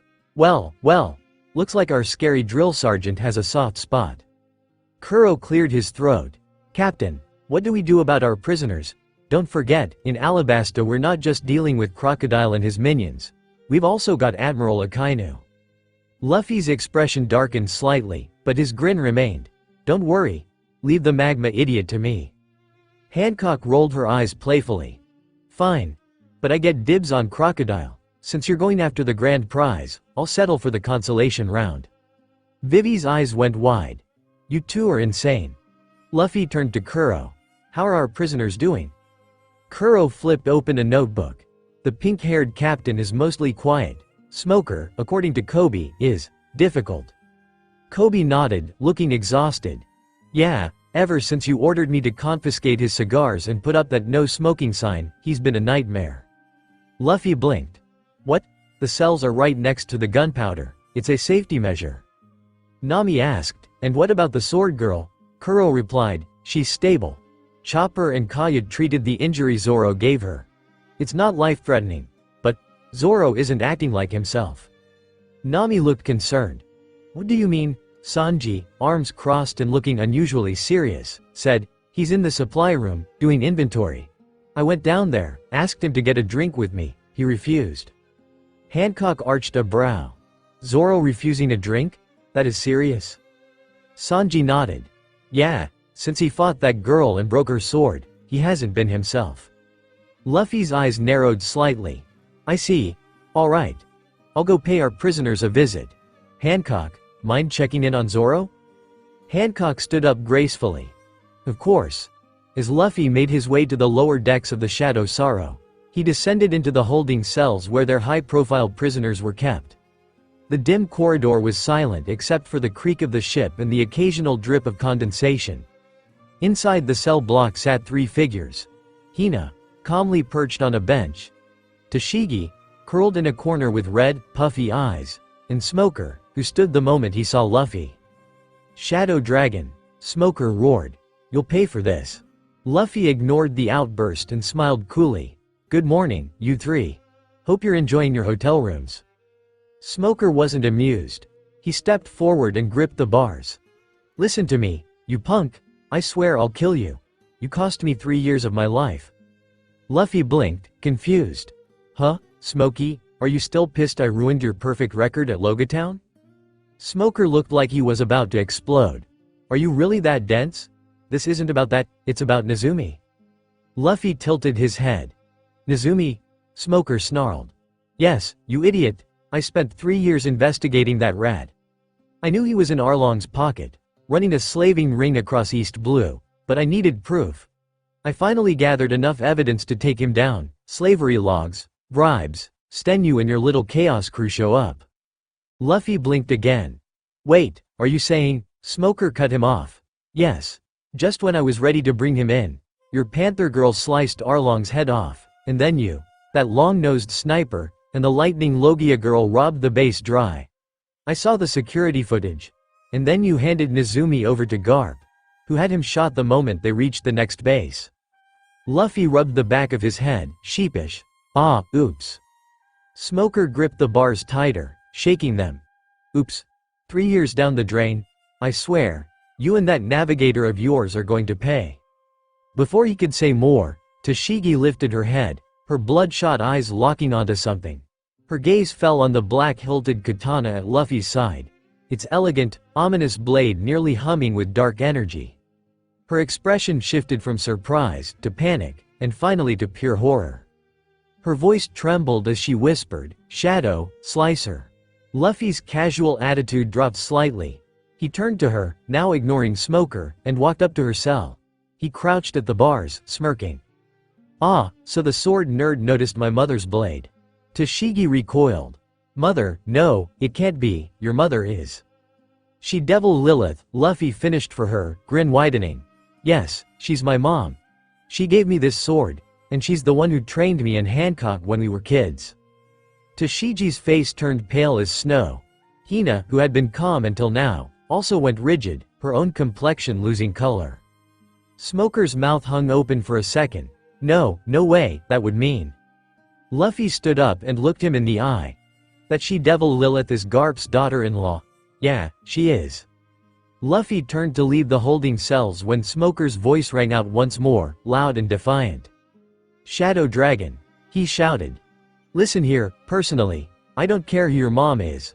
One day, I will arrest you. I can take the insults, I can take the embarrassment, but what you did here is true evil." He dramatically pointed toward a sign on the wall. "You took my cigars." Smoker then jabbed a finger at the big, bold, "No smoking" signs posted all over the brig. Luffy laughed, throwing his head back. "You big baby, quit whining." He pointed to 9 large barrels stacked behind the cells. "That's gunpowder.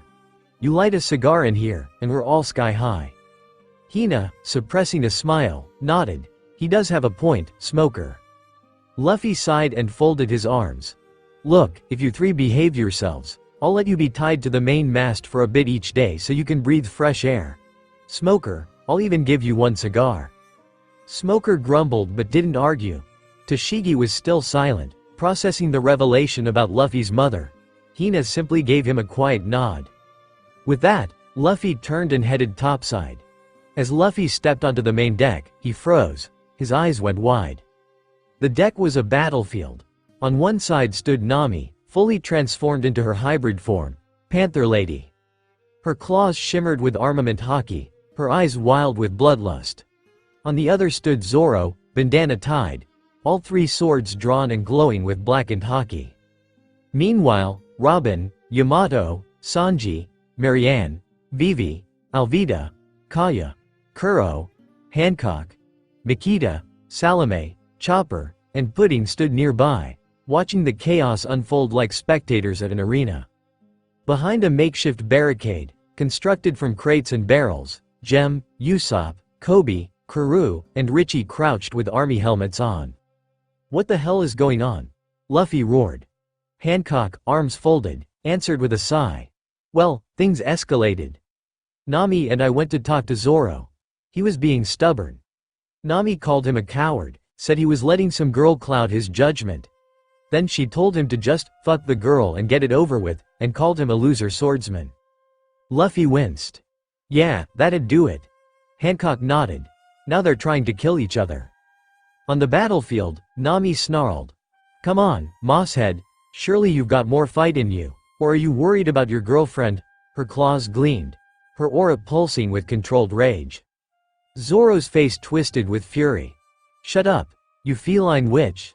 This is none of your damn business. Take back what you said. Nami tilted her head, smirking. Try me, loser. Or go to your room and play with your fourth sword. That did it. Zoro let out a battle cry, I'll kill you. Nami grinned, crouching into a ready stance. Bring it on, lover boy. 5 hours later. The duel raged on. Sparks flew as hockey-clad claws met hardened steel. The deck was scarred, torn apart by shockwaves, slashes, and thunderous blows. The rest of the crew, Luffy, Hancock, Robin, Vivi, Sanji, Yamato, Usopp, Kobe, Jem, Pudding, Alvida, Kaya, Kuro, and even Salome, Richie, and Kuru, were sprawled across the railings, watching the carnage like it was a theater show. By now, Zoro and Nami were bruised, panting, and covered in sweat. Nami's beast form flickered with exhaustion. Zoro's swords were still up, but his arms trembled slightly. The two glared at each other. Finally, Nami huffed. Got everything out of your system, Mosshead? Zoro, sheathing his swords slowly, nodded. Yeah, thanks, actually. I needed that.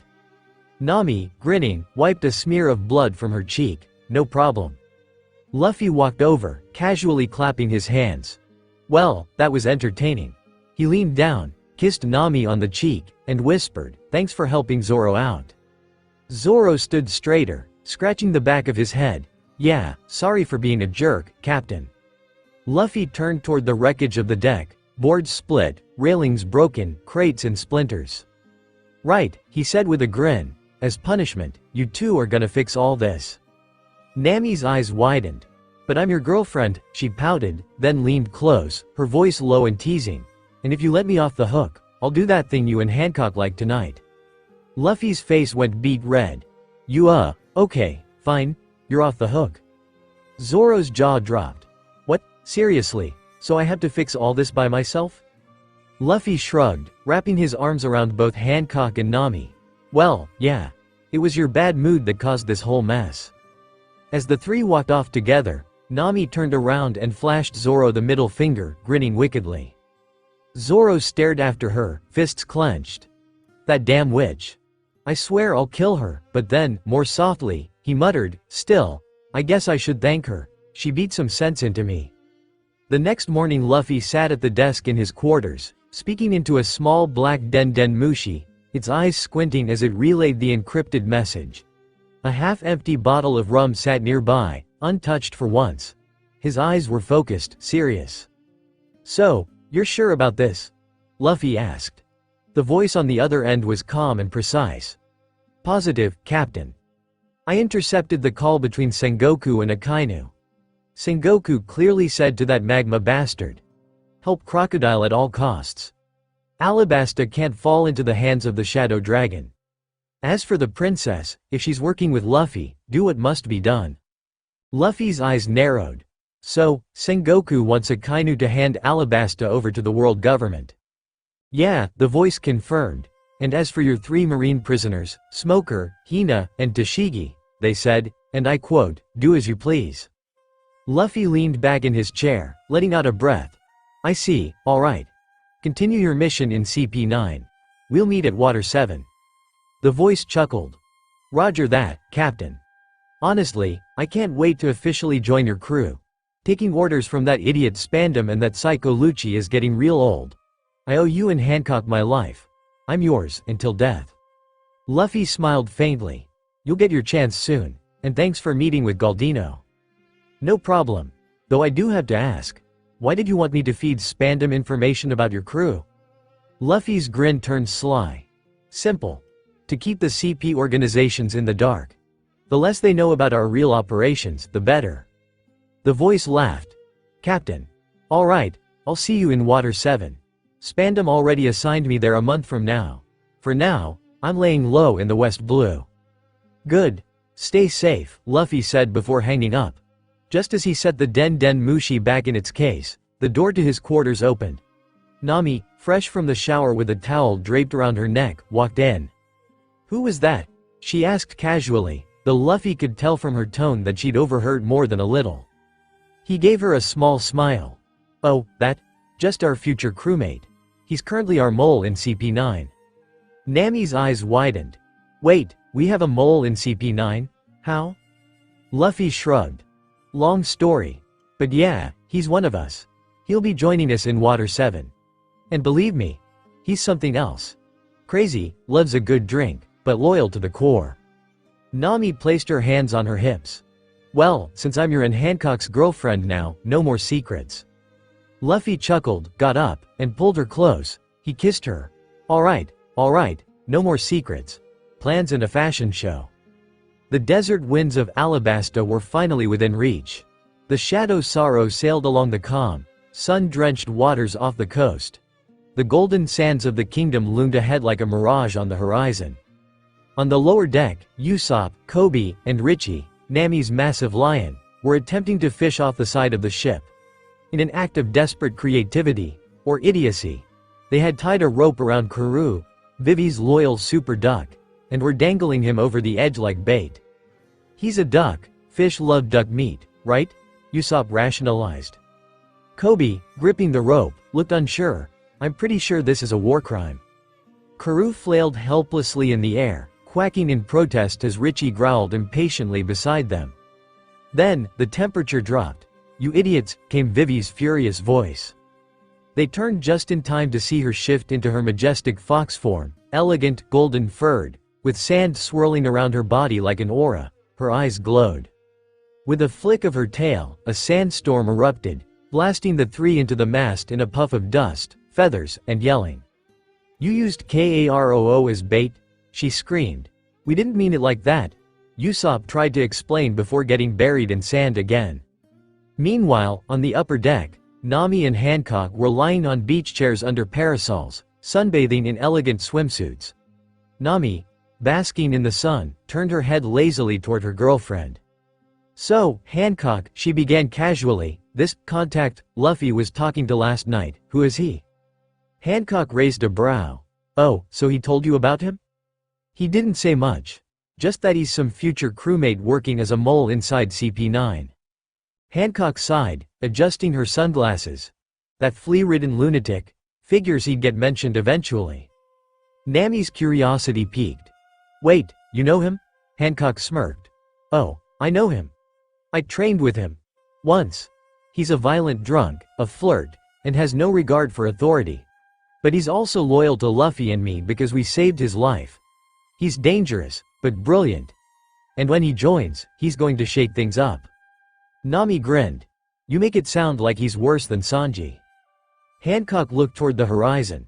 Worse? Oh no, he's Sanji on rum and explosives. The sun was still shining, and the mood had shifted to full relaxation mode. Makita and Robin joined Nami and Hancock, both of them also dressed in colorful bikinis. Robin settled into a lounge chair, book in hand as always, while Makita plopped down beside Nami with a fruity drink in hand. Hancock looked around, then raised an eyebrow. Hey, where's Yamato?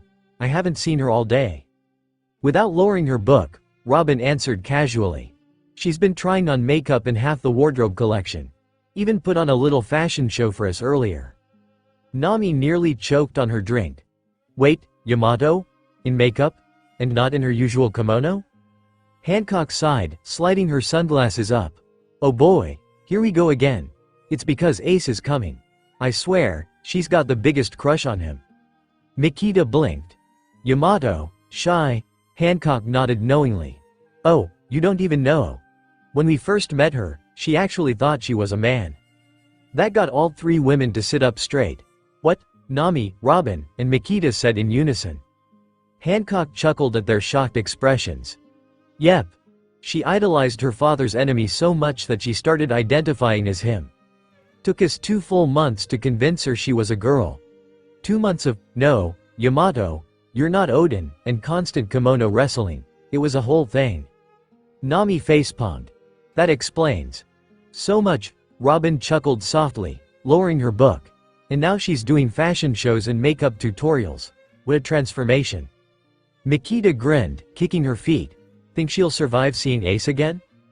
Hancock smirked. Doubt it. That girl's gonna faint or punch him. Maybe both.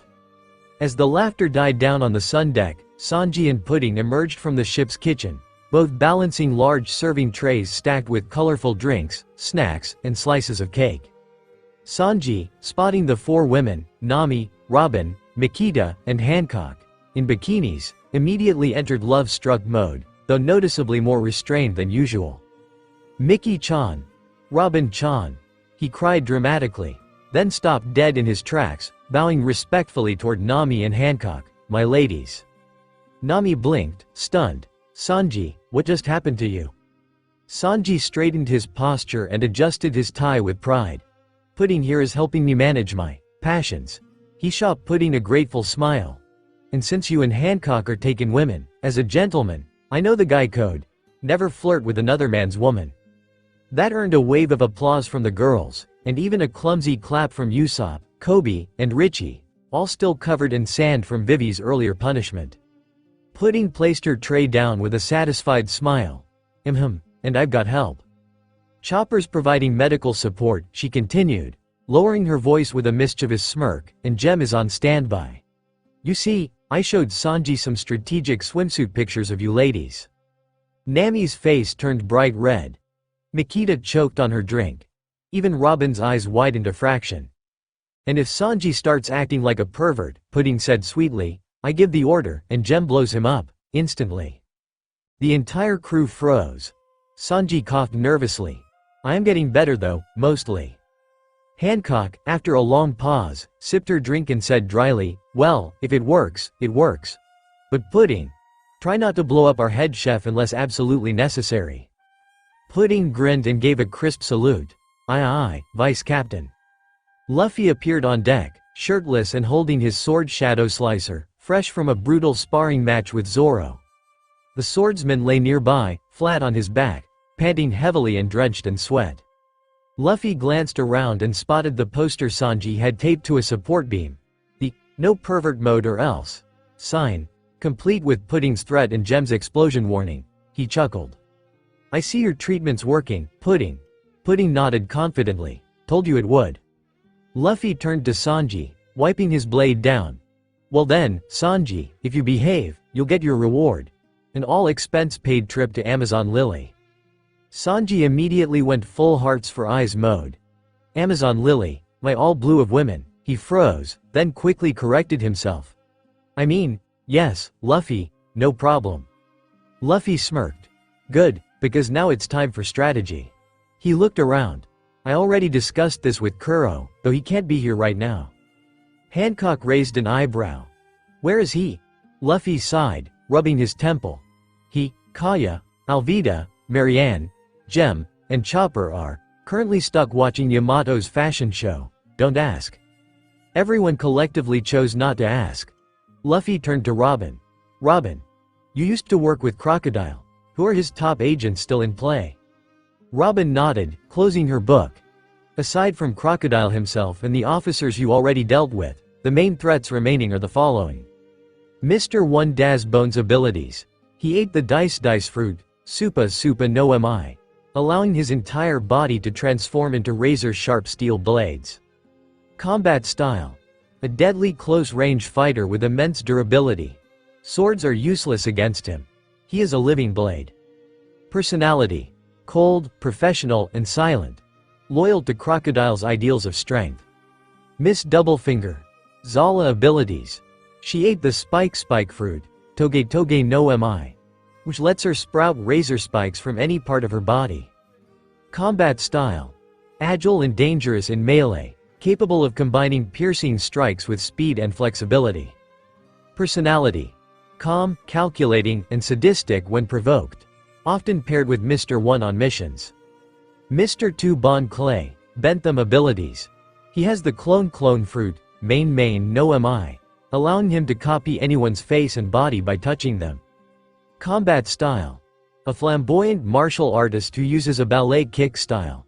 Surprisingly durable and loud, eccentric, but with a hidden sense of loyalty and honor. Mr. 4 abilities. Unlike others, he's a natural brute with no devil fruit. However, he fights alongside a gundog named Lasso, a cannon that ate a zone fruit and became a living creature. Combat style. Uses an explosive baseball bat, capable of launching powerful slow bombs with Lasso. Personality. Dim-witted but extremely strong, Miss Merry Christmas. Abilities.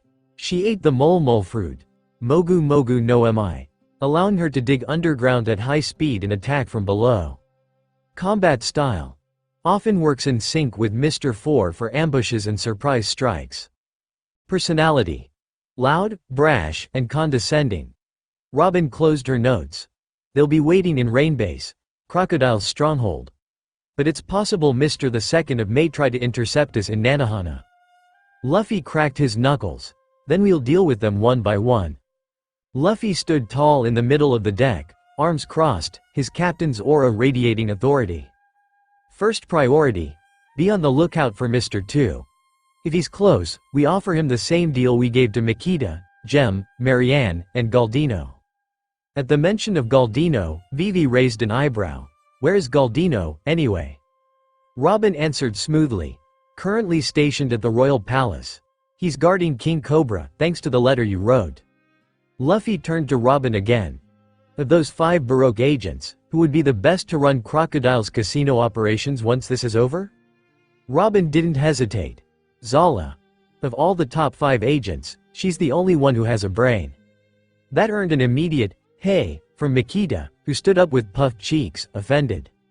Robin continued, calmly turning a page in her book. She's clever, ruthless, and understands long-term planning. She'd be perfect for handling underground operations in Alabasta, Captain. Luffy grinned. Good. Once this war ends, she'll get an offer. He looked toward the horizon, the sandy shores of Alabasta now clearly visible. Alright, here's the plan. He began dividing up the crew. We'll be docking in Nanohana. I'll go with Robin, Makita, Gem, and Marianne to meet them. Robin, where was the meeting spot again? A place called Paula's Bar, Robin replied. Luffy nodded. Perfect. He turned next to Hancock. Hancock, you take Nami, Sanji, Kaya, Alvida, Richie, Chopper, and Pudding. Pay a visit to Crocodile's operation and shake the tree a bit. Hancock smirked. I thought you'd never ask. Luffy then addressed the rest of the crew. The rest of you, Vivi, Kuro, Yamato, Usopp, Kobe, Kuru, head to the rebel stronghold in Yuba. Vivi nodded firmly. We'll try to talk some sense into them before the fighting gets worse. Luffy smirked. Yamato and Kuro will be with you, just in case things go sideways. Robin added dryly, if Yamato doesn't faint at the sight of Ace first. Everyone groaned. Kaya emerged from the ship's lower deck, visibly exhausted, wiping a sheen of sweat from her brow. At her side walked Alvida, casually sipping from a coconut drink, and Kuro, his arms folded and expression unreadable as always. Kaya muttered to herself, "I never thought I'd see an Oni in leather pants." Kuro, without turning his head, added dryly, "Yeah, and I thought the high heels and cocktail dress combo was the peak." Alvida chuckled. "Oh come on, at least she's trying. Besides, the sparkles kinda work on her. In a terrifying sort of way." Perched on Kaya's shoulder was Ollie, the tiny yet sharp-eyed, now loyal companion. He gave a quiet, approving nod. From across the deck, Luffy appeared, finishing off an apple as he walked up to them. "Ah, there you are. Enjoy the show?" he asked with a smirk. Suddenly, Ollie's head shot up, eyes wide. Kaya raised an eyebrow. He thought he missed the whole thing. She sighed. "Chopper told me earlier that Ollie had actually fallen asleep the entire time, near the back of the ship." Ollie gasped. Alvida patted his head. "Next time, drink less juice and nap less under the cannon." Luffy chuckled. "You'll get your next chance. If I know Yamato, this wasn't her last fashion show." As the city of Nanohana came into view, Vivi stood beside Luffy at the railing, the wind tugging at her cloak. She looked tense, fingers gripping the edge. "Luffy, what are you going to do about Akainu?" she asked quietly. Luffy didn't answer right away. He watched the dunes shift in the distance, then smiled, calm, confident, and just a little bit wicked. "Relax," he said. "As you know, Alabasta isn't part of the world government. If Akainu wants to act here, he'll need your father's permission." Vivi's brow furrowed. "But, you think he'll wait for permission?" Luffy scoffed. "That red mutt? No chance. He's probably already heard about the prisoners we have in our cells." Vivi's eyes widened. "You mean Smoker, Hina, and Tashigi?" Luffy nodded. "Exactly. And that's good, because now we have bait. He'll come charging in, self-righteous and loud. That's what I want." He turned to her, grin sharpening. "First, I'll finish my business with Crocodile's agents." Then, he cracked his knuckles. "Akainu is next." Vivi was quiet for a moment, then asked, "And what will you do with them after that?" Luffy's eyes narrowed slightly, his voice low. "I have plans for them." As the Shadow Sorrow pulled into the port of Nanohana, the crew gathered on deck, looking out at the desert city ahead. Luffy stepped forward, hands on his hips, surveying the hot streets and sun-bleached buildings. "All right, we're here. First things first, Sanji, Pudding, Kobe, and Chopper, go get clothes suited for the desert. Sandstorm gear, breathable fabric. You know the deal." The four nodded and quickly disembarked, Pudding already dragging Sanji by the collar. Just then, Yamato stepped onto the deck, wearing a fashionable sleeveless desert robe, adorned with golden trim and boots more suited for a fashion runway than a desert trek. Her cheeks were slightly flushed, hair done up with care. Luffy smirked. "Ah, I see our runway model has emerged." Yamato let out a nervous laugh, rubbing the back of her head. "Well, you said we were going into the city." Luffy chuckled. "Come on. You, me, Nami, and Hancock. We're going to get something to eat." Yamato nodded quickly. "Okay." As the group prepared to disembark, Hancock leaned in close to Luffy and whispered with a sly smirk, "You're taking her right where Ace is waiting, aren't you?" Luffy's grin turned devilish. "Yup." Hancock shook her head with a smile. "You're evil." "I know," Luffy said proudly. "But maybe this time, Yamato will finally tell Ace how she really feels." Beside them, Nami adjusted her sunglasses and chimed in with a mischievous grin, "And I can't wait to tell Ace that I'm your girlfriend and Hancock's." She burst out laughing. "He'll probably have a heart attack on the spot." The group of five pushed open the doors to the shaded interior of a bar, a cozy desert tavern nestled between two sandstone buildings. The cool air inside was a welcome relief from the scorching sun. Locals and travelers filled the tables, but all noise stopped when Luffy, Hancock, Nami, Yamato, and Richie walked in. Before they could find a seat, a familiar voice rang out from across the room. "Hey, bro. Hancock. Yamato. Long time no see." The group turned, and there he was, leaning casually against the bar with a mug in hand. Portgas d'Ace.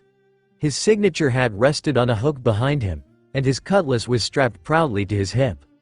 Luffy grinned. "Ace." Hancock smiled too, resting a hand on her hip. "Nice to see you again, Flame Brain." Ace smirked.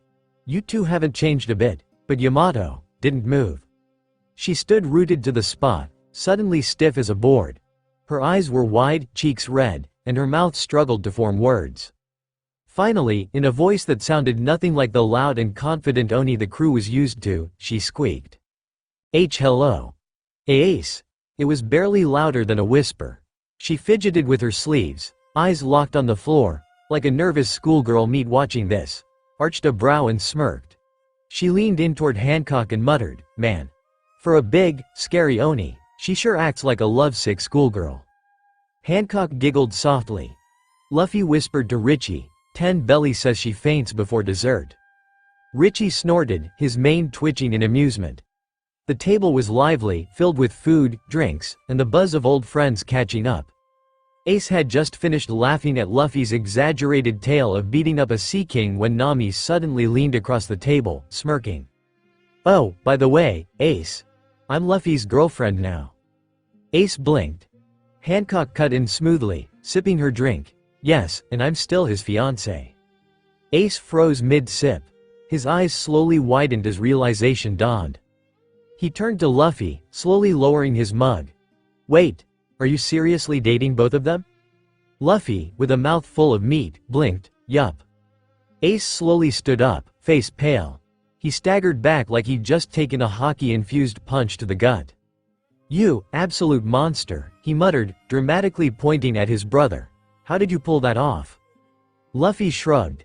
"They both liked me, I just didn't say no." Ace collapsed into his chair, head in his hands. "I get hit with a chair every time I flirt with one girl. And you've got 2 women fighting over who gets to kiss you first." Nami and Hancock exchanged smug looks. Nami added casually, "Oh, and we've agreed to share. I'm her girlfriend too." "What?" Ace shouted, nearly choking. Richie roared in laughter. Yamato just nodded with a small smile. "It's complicated," she said. Ace slumped against the table. "I'm not drunk enough for this." Luffy patted him on the back. "Cheer up. At least now you know why I can't go back to just being Pirate King. I've got family matters too." But eventually, things got serious. Ace's eyes narrowed slightly, the warmth in his face dimming. "Luffy, I won't be staying long. I've got something I need to take care of." Luffy stopped chewing. "Ace, don't tell me you're still going after Teach." Ace's expression hardened. "I have to. He betrayed Whitebeard. Killed a crewmate. I can't let that go." Hancock, ever composed, placed her drink down. "You're going to walk into a trap. You know he's not normal." Luffy leaned forward, frustration in his voice. "Just let it go. Come with us, your family." Ace shook his head. "I am family, and because of that, I have to go. Don't worry." He stood, adjusting his hat and strapping his sword across his side. "I know what I'm doing." As he turned to leave, Yamato, who'd been quiet the whole time, finally worked up the courage to murmur, "Gee, good luck." Ace glanced back, and grinned. Then, casually, he reached out and fist bumped her shoulder. "Don't worry, buddy. I'll be fine." And just like that, he walked out the door. Yamato stood frozen, her hand still hovering where he'd touched her. Her expression crumpled slightly, her shoulders sinking. "Buddy," she whispered, heart sinking. "He called me, buddy." She sat down slowly, cheeks pink, trying not to cry. Nami came over and sat beside her, wrapping an arm around her back. "Hey." Nami's voice was soft but firm. "If that mean old fire-breathing idiot can't recognize what an absolute beauty you are, then next time I see him, I'll use my claws on him." Yamato's lips curled up into a small, trembling smile. Then, without warning, she grabbed Nami in a massive bear hug, squeezing her tightly. "Thank you, Nami." Nami coughed. "Yep, anytime. Just maybe a little less crushing, big girl." The shadow sorrow loomed like a ghostly giant in the alabastan twilight, its dragon figurehead casting long shadows over the sand-swept bay. Luffy, Hancock, Nami, Richie, and Yamato trudged up the gangplank, the mood unusually quiet. Yamato lagged behind, her massive frame slightly slouched, a tear-streaked pout on her face.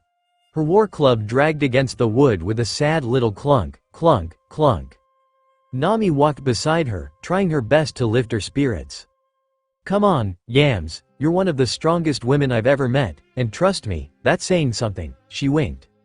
Yamato sniffled. "He didn't even look at me like that, Nami.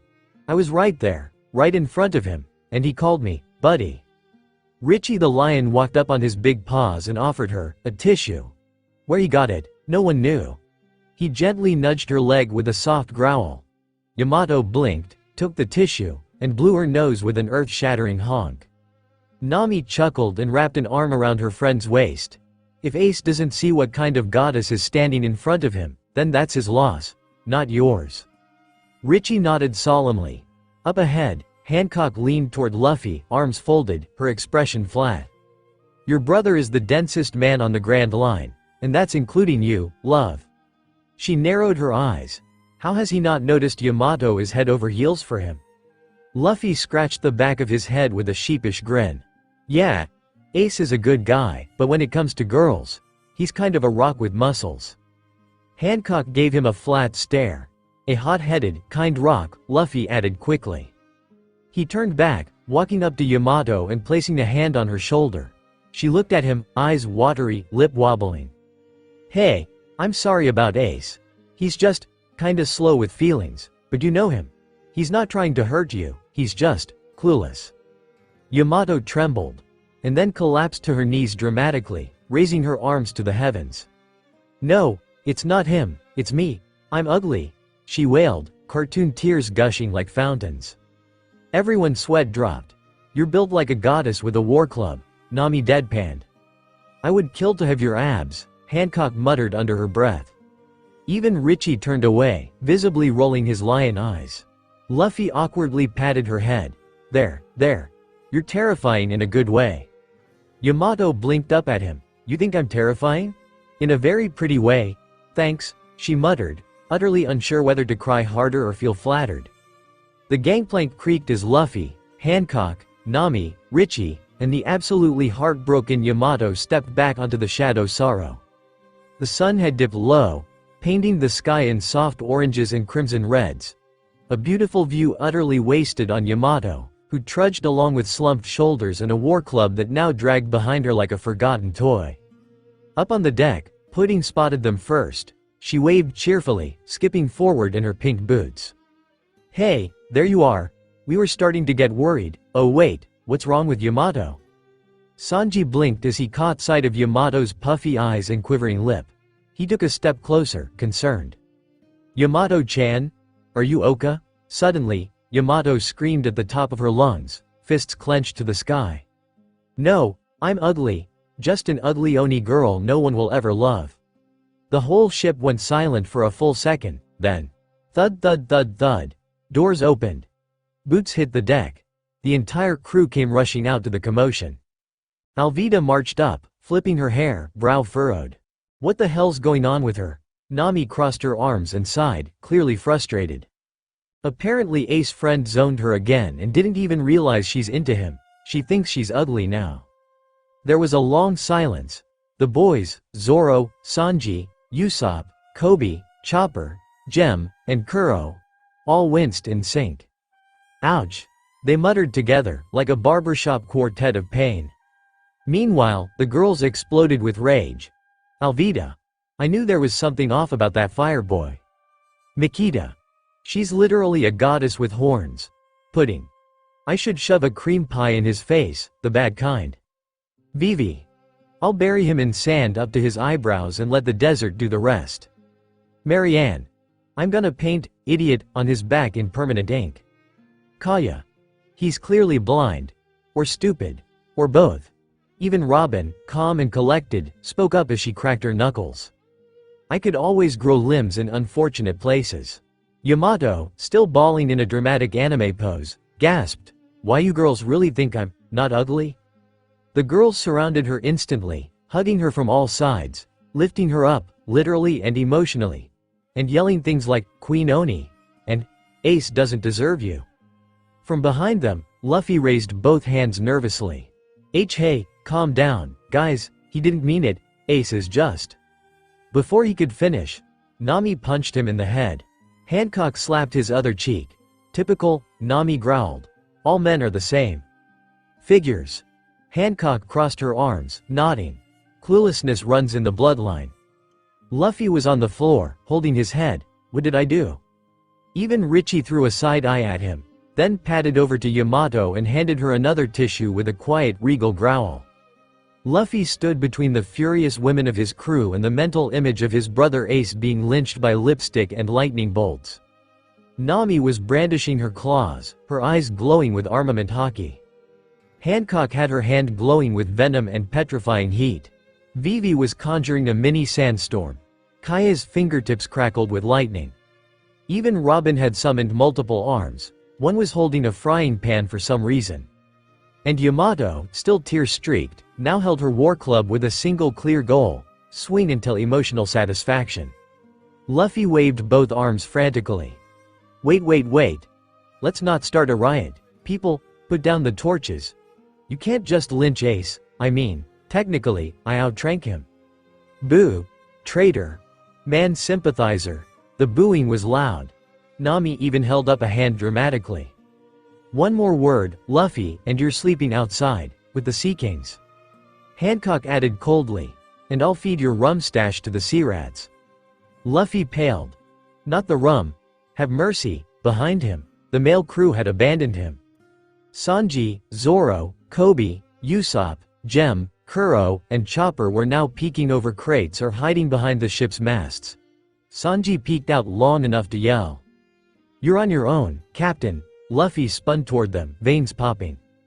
Cowards. Deserters. This is mutiny. Before he could get punched again by Nami or Hancock, his den mushi rang from his coat pocket. Ring creak. Luffy grabbed it like a lifeline. Oh thank you, saved by the bell. He clicked it open. Shadow Dragon here, go ahead. Galdino's voice, panicked and whispering, hissed through the snail. Captain, big problem. Like, big problem. Luffy frowned. Unless the girls here set something on fire, it can't be worse than what I'm dealing with. Galdino continued, barely audible. I'm hiding in a closet. A linen closet. At the palace. Admiral Akainu showed up unannounced. Luffy's eyes widened. What? Galdino hissed faster. I managed to slip away into the service corridors, but he knows where you are. He's on his way. With 2 vice admirals. And a whole warship docked at the southern bay. Luffy's jaw dropped. Okay. That is worse. Suddenly, from the edge of the city square, a thunderous voice boomed like volcanic cannon fire. Shadow Dragon. Surrender now. The crew spun around, and froze. Standing at the edge of the plaza was Admiral Akainu, magma steaming from his fists, his coat fluttering in the dry desert wind. To his left stood Vice Admiral Momonga, sword drawn. To his right, Vice Admiral Dalmatian, already half transformed into his zone form, snarling. Behind them, a battalion of fully armed marines pouring into the city with perfect formation. A warship's mast loomed on the coast. Luffy let out a sharp exhale, and then smirked. Sent the red mutt. Looks like he came here to play. The crew behind him lit up. Hancock, smiling with venom, about time. Nami, going into her hybrid form. Let's give him a hot alabastin welcome. Yamato, her mood dramatically flipped. Yes, violence. Luffy drew his 2 swords, Shadow Slicer and Day Slicer, and shadow tendrils curled around him like a storm. Alright, Shadow Dragon pirates. Let's show the Marines why we're a level 5 threat. The 2 sides stood still. On one side, hundreds of Marines, their rifles gleaming in the sun, standing tall behind Admiral Akainu, Vice Admiral Momonga, and Vice Admiral Dalmatian. On the other, the Shadow Dragon pirates, a ragtag force of chaos, love, insanity, and unholy power, gathered behind their captain. The air was thick with tension until Luffy casually stepped forward, his coat fluttering in the wind. Hey, Red Mutt, he called, a smirk on his lips. We've got hostages. You want them back? Gasps rippled through the Marine ranks. Akainu raised a brow, unimpressed. You're referring to those 3 screw-ups? Smoker, Hina, and Tashigi? Luffy nodded. Yep. All cleaned up, still breathing. If you want him, I'll give them back. No tricks. No bombs. No deals. Just take him and leave. The Marines murmured again. This was way too generous. Akainu's lips curled into a small, cold smile. Fine. Bring them here. Luffy turned to Jem and Sanji, who nodded and vanished below deck. Moments later, they returned with the prisoners in shackles. Smoker, looking pissed off and chewing a ruined cigar. Hina, her expression unreadable, and Tashigi, wide-eyed and wary. Smoker looked up. Admiral Ack, silence, all of you, Akainu barked. Even the Marines went quiet. Akainu's voice was like thunder. He stepped forward, lava dripping from his hands, steam hissing where it struck the ground. His gaze locked on the 3 former prisoners with disdain. My orders were to retrieve you alive, but I've changed the mission parameters. The tension spiked. Luffy narrowed his eyes. Akainu continued, loud enough for both crews to hear. The Marines cannot tolerate this level of disgrace. You allowed yourselves to be captured, failed your missions, and brought shame to the world government. Therefore, by my authority as Admiral, I hereby declare, Captain Smoker, Captain Hina, Sergeant Tashigi, you are no longer Marines. The trio stood frozen in disbelief. The Marines behind Akainu exchanged shocked glances. You will die here, Akainu finished coldly, his fists igniting, alongside these pirates. Then, wham! A black-scaled, hockey-wrapped dragon fist smashed into Akainu's jaw with cataclysmic force, launching him through the air like a comet and smashing him into a distant rock formation, which crumbled from the impact. The ground shook, Marines screamed, sand exploded. All eyes turned to the one who struck him. Standing there, bathed in shadows, his wings unfurled, horns curling, and both swords drawn, was Monkey D. Luffy, the Shadow Dragon. Oh no you don't, Red Mutt, Luffy growled, voice distorted by power, not on my watch. His dragon eyes glowed like twin suns as he pointed Shadow Slicer at the crater. You don't get to kill my crew's prisoners. You don't get to betray your own people. You don't get to decide who lives or dies here. He roared, shadowed tendrils exploding from his back as the Shadow Dragon pirates lined up behind him, ready for war. Smoker, Hina, and Tashigi stood still, completely stunned. He was going to kill us, Smoker muttered, fists clenched. And, Luffy stopped him, Hina whispered. Tashigi fell to her knees, trembling. He saved us, even after everything.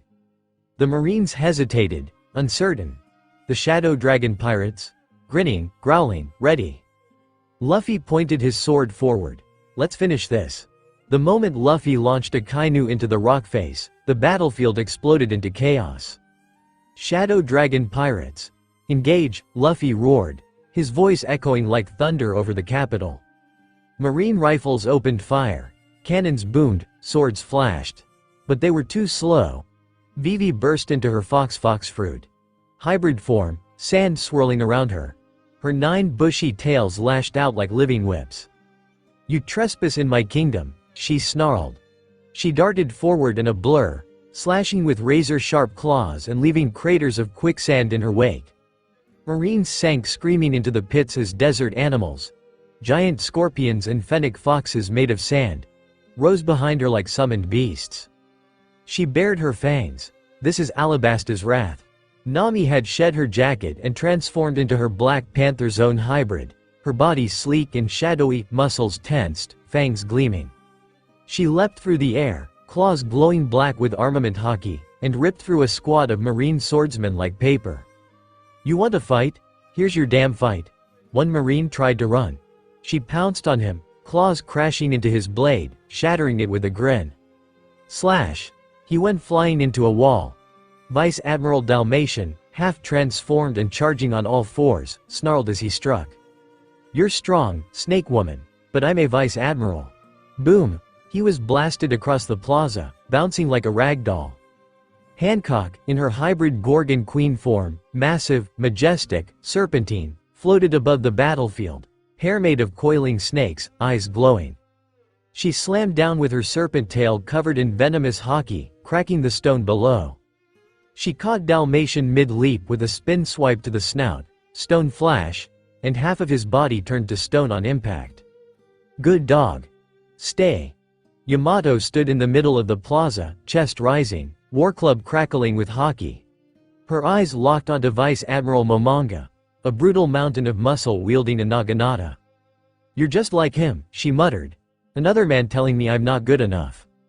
She charged, her hybrid form igniting with Conqueror's haki, slamming her kanabo against his blade with a blast that cracked the earth. Clang, Momonga grunted. "You'll regret this, brat." Yamato snarled. "I regret nothing." She spun, club glowing black, and crashed it into his ribs, sending him flying and coughing blood. "I'm not a sidekick. I'm the Oni princess of this crew." The crew unleashed Kaya Road lightning bolts, zapping squads from above with pinpoint accuracy. Sanji, under pudding suppression training, unleashed flaming kicks while dodging bullets with observation haki like a demon. Kobe bounced and stretched, smashing Marines with gum-gum techniques and baby conqueror's bursts. Usopp was sniping Marines from a distance. Robin used giant arms to yeet Marines into the sky. Mikita, Jem, and Marianne caused utter chaos with exploding body slams, nose bombs, and terrifying paint illusions. Zoro and Kuro danced through the battlefield, blades singing, blood flying. At the center of it all, Luffy, in his dragon hybrid form, stalked through fire and smoke. He swung Shadow Slicer and Day Slicer, cutting down Marines like shadows through light. He pointed a sword at the crater where Akainu had landed. "Get up, Red Mutt. You started this war, now face the shadow you unleashed." The ground trembled. From the dust and shattered rock, Akainu rose, magma pouring from his cracked face, rage boiling. "You'll die here, Monkey D. Luffy," Luffy grinned. "You first." The battlefield was a storm of chaos, smoke, lightning, fire, and screams. Marines fled. The Shadow Dragon pirates roared in triumph. But at the center stood the real clash. Luffy, in his terrifying Shadow Dragon hybrid form, wings extended, horns glowing with dark energy. His body was wreathed in shadows that hissed like serpents. His twin swords, Shadow Slicer and Day Slicer, gleamed with a sinister light. Across from him, Admiral Akainu, magma erupting from his fists, his body boiling with rage, eyes glowing with murderous intent. "Your flames won't burn me," Luffy growled. "I've walked through hell already." Akainu snarled. "You're just another brat playing pie." They collided, fists and blades and magma and shadows exploding like gods clashing in the heart of Alabasta. Luffy swung Shadow Slicer. Akainu countered with a magma-coated punch. Luffy kicked forward, only for Akainu to grab his leg with molten claws, searing his skin. Akainu launched a magma wave. Luffy cut through it with a shadow-coated slash. Haki versus haki, each blow shook the whole island, craters forming at their feet. They were evenly matched, observation haki preempting strikes, armament clashing, devil fruits roaring. Smoke. Heat. Shadows. It seemed like a draw, until Luffy's eyes narrowed. He stopped smiling. "All right, no more playing around." He took a deep breath. His wings snapped outward. The shadows surged. The sky darkened. Then, Luffy focused all his power. Both swords ignited with deep black armament haki, coating them in obsidian gloss steel. His shadowed tendrils wrapped around the blades, merging with the haki, twisting, warping, screaming. Conqueror's haki crackled across his body, red lightning flashing through the air. Akainu's eyes widened slightly. "What, this?" Luffy growled, voice like a demon. "Is my true power mutt?" He vanished. Shoom, in a blink, Luffy reappeared behind Akainu. Shunk. Blood burst into the air. A clean, deep slash across Akainu's chest, from shoulder to waist. Burned skin and boiling blood sprayed as the magma user staggered back, roaring in agony. Gwa hhhh, steam erupted from the wound. Marines gasped, some screamed. Akainu dropped to one knee, panting, smoke billowing from his chest. He looked up, eyes red with pain and rage. "You, bastard." Akainu turned toward a group of Marines. Some had started retreating after seeing him wounded. He raised his arm, magma pouring from his fist. "Cowards, traitors, I'll kill you myself." But as he moved to strike, flash, shhhnk. A blade of pure shadow and haki sliced through the air. Chop. Akainu's arm hit the ground. Blood and lava splattered across the sand. Ah arg! He clutched the stump, screaming in rage and agony. Luffy stood over him, shadow slicer dripping molten blood and magma. His eyes glowed red, shadows swirling at his feet. No one dies here unless I say so. The battlefield went dead silent. The Marines froze. The Shadow Dragon pirates stared in awe. Akainu writhed on the ground, his chest slashed, his arm gone, his pride shattered. Smoke curled from Akainu's severed arm as he staggered back, magma leaking from his wounded chest. He dropped to a knee, breathing heavily. Across from him, Luffy stood tall in his Shadow Dragon hybrid form, wings spread wide, swords dripping magma-tainted blood. His smirk grew. "What's wrong, Red Mutt? Can't take the heat you dish out?" The crowd of Marines stood frozen, uncertain. Some looked ready to drop their weapons and flee. The Shadow Dragon pirates watched carefully, tensed but confident. Too confident. Akainu's eyes flicked up, calculating, cold, vicious. He suddenly lunged, dragging magma from the ground with his remaining fist. Cocky brat. Wham! A magma punch slammed directly into Luffy's right wing, searing flesh, cracking bone. Luffy screamed and staggered backward, his wing flaring and sizzling. Graahhh! But Akainu wasn't done. He roared forward and, with his remaining fist covered in black armament haki and molten magma, struck Luffy square in the chest. Boom! Luffy was blasted back, crashing through a stone pillar and skidding across the sand, blood now pouring from his chest, shadow energy flickering wildly. "Luffy!" Nami screamed, charging forward, only for Robin to grab her arm. "Wait! Look!" Before Akainu could pursue, a voice cut through the battlefield like a cannon blast. "White chase!" Boom! A white blur slammed into Akainu's side with a cloud of smoke and one hell of a punch, knocking the Admiral a few feet to the left. Dust and embers swirled. Everyone turned in shock. Standing tall in his coat, no longer a Marine, was Smoker, his jeet crackling with sea stone, his expression unreadable. His coat was scorched. His gloves were torn, but his gaze was fierce. Behind him stood Hina and Tashigi, both breathing heavily, their bindings broken. Flashback, earlier, Kobe had seen the trio still bound. "Luffy gave me these keys, they deserve a chance." He'd unlocked their cuffs, whispering, "The fight's not over." Back to the battlefield. Luffy coughed, blood dribbling from his mouth, clutching his chest. He looked up and saw Smoker standing over him. He grinned weakly. "I always knew you liked me, Smokey." Smoker didn't even blink. "Oh, shut the hell up, idiot." Then he turned toward Akainu. "Well, looks like my time as a Marine is officially over, Red Mutt. But now I get to do what I've always wanted to do." He raised his jeet, steam erupting from his body. "Punch a self-righteous, arrogant bastard like you right in the face." Akainu snarled, eyes glowing with murder. "You're dead." Smoker cracked his neck and slid into a stance. "Come try me." The battlefield burned. Luffy knelt in the sand, his body a mess, his right wing twisted and scorched, chest bleeding, shadows flickering wildly across his skin. He was breathing heavily, every inhale a battle. Ahead of him, Smoker had raised his sea stone-tipped jeet, ready to meet Akainu's charge. The Admiral roared like a beast, lava spewing from his shoulder, his remaining arm a furnace. "Both of you will die here." He lunged towards Smoker, magma fist cocked back.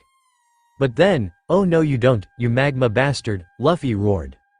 With a scream of pain and fury, Luffy launched himself forward, his broken wing trailing behind like a shredded banner, blood painting the air. He slammed into the space between Akainu and Smoker, landing hard, but upright. Akainu's eyes narrowed. "You again? Then die for?" Time stopped. Every Marine, every pirate, and even the Vice Admiral still standing, froze as the moment unfolded. Akainu expected it. He saw Luffy's arm coated in obsidian armament haki, shadow tendrils coiling around it, crackling with power. He prepared to block his chest, maybe his face, the usual places. But no, he was wrong. Oh, so horribly wrong. Luffy's words were low, cold, final. "This is for trying to kill my crew and friends. And for being a flaming asshole." He lunged, coiled power surging. Boom! Full-powered armament shadow hybrid dragon fist. Straight to the nuts. Akainu froze, eyes wide, magma solidified. The color drained from his face, he didn't scream. He just stood there, staring, mouth open, then Ewing, he collapsed. Straight to his knees. Then face first into the sand, his one hand between his legs. Writhing. Agony. Pure, eternal agony. Silence. Kobe dropped his jaw. Vivi covered her mouth. Nami winced and crossed her legs. Robin raised an eyebrow. Brutal. Zoro just muttered, damn. Hancock, blushing furiously, fanned herself. My fiancé is so assertive. Smoker, still standing there, blinked in disbelief. Damn. You went overboard. Luffy, still panting, smirked through the blood on his lips. Nah, he deserved it. He spit on the ground next to Akainu's crumpled body. The battlefield was scorched. Marines lay groaning in the sand. The warship was in shambles, and Akainu, the red mutt himself, was unconscious, still curled into a fetal position, clutching what remained of his pride between his legs. Across the field, the vice admirals, Momonga bleeding from a cracked jaw, Dalmatian missing patches of fur and armor, stood wounded but still standing. Luffy, blood still dripping from his chest, one wing bent and mangled, walked toward them like a shadowed storm. His dragon hybrid form loomed over the battlefield, eyes glowing. He raised one sword and pointed it at them. Pick up your wounded, your weapons, and the neutered mutt over there. He gestured at the twitching Akainu. And go crawl back into Sengoku's as. The vice admirals said nothing. Their soldiers picked up Akainu's limp form, carrying him like a broken statue. Not a word was spoken. Not a threat uttered, they left.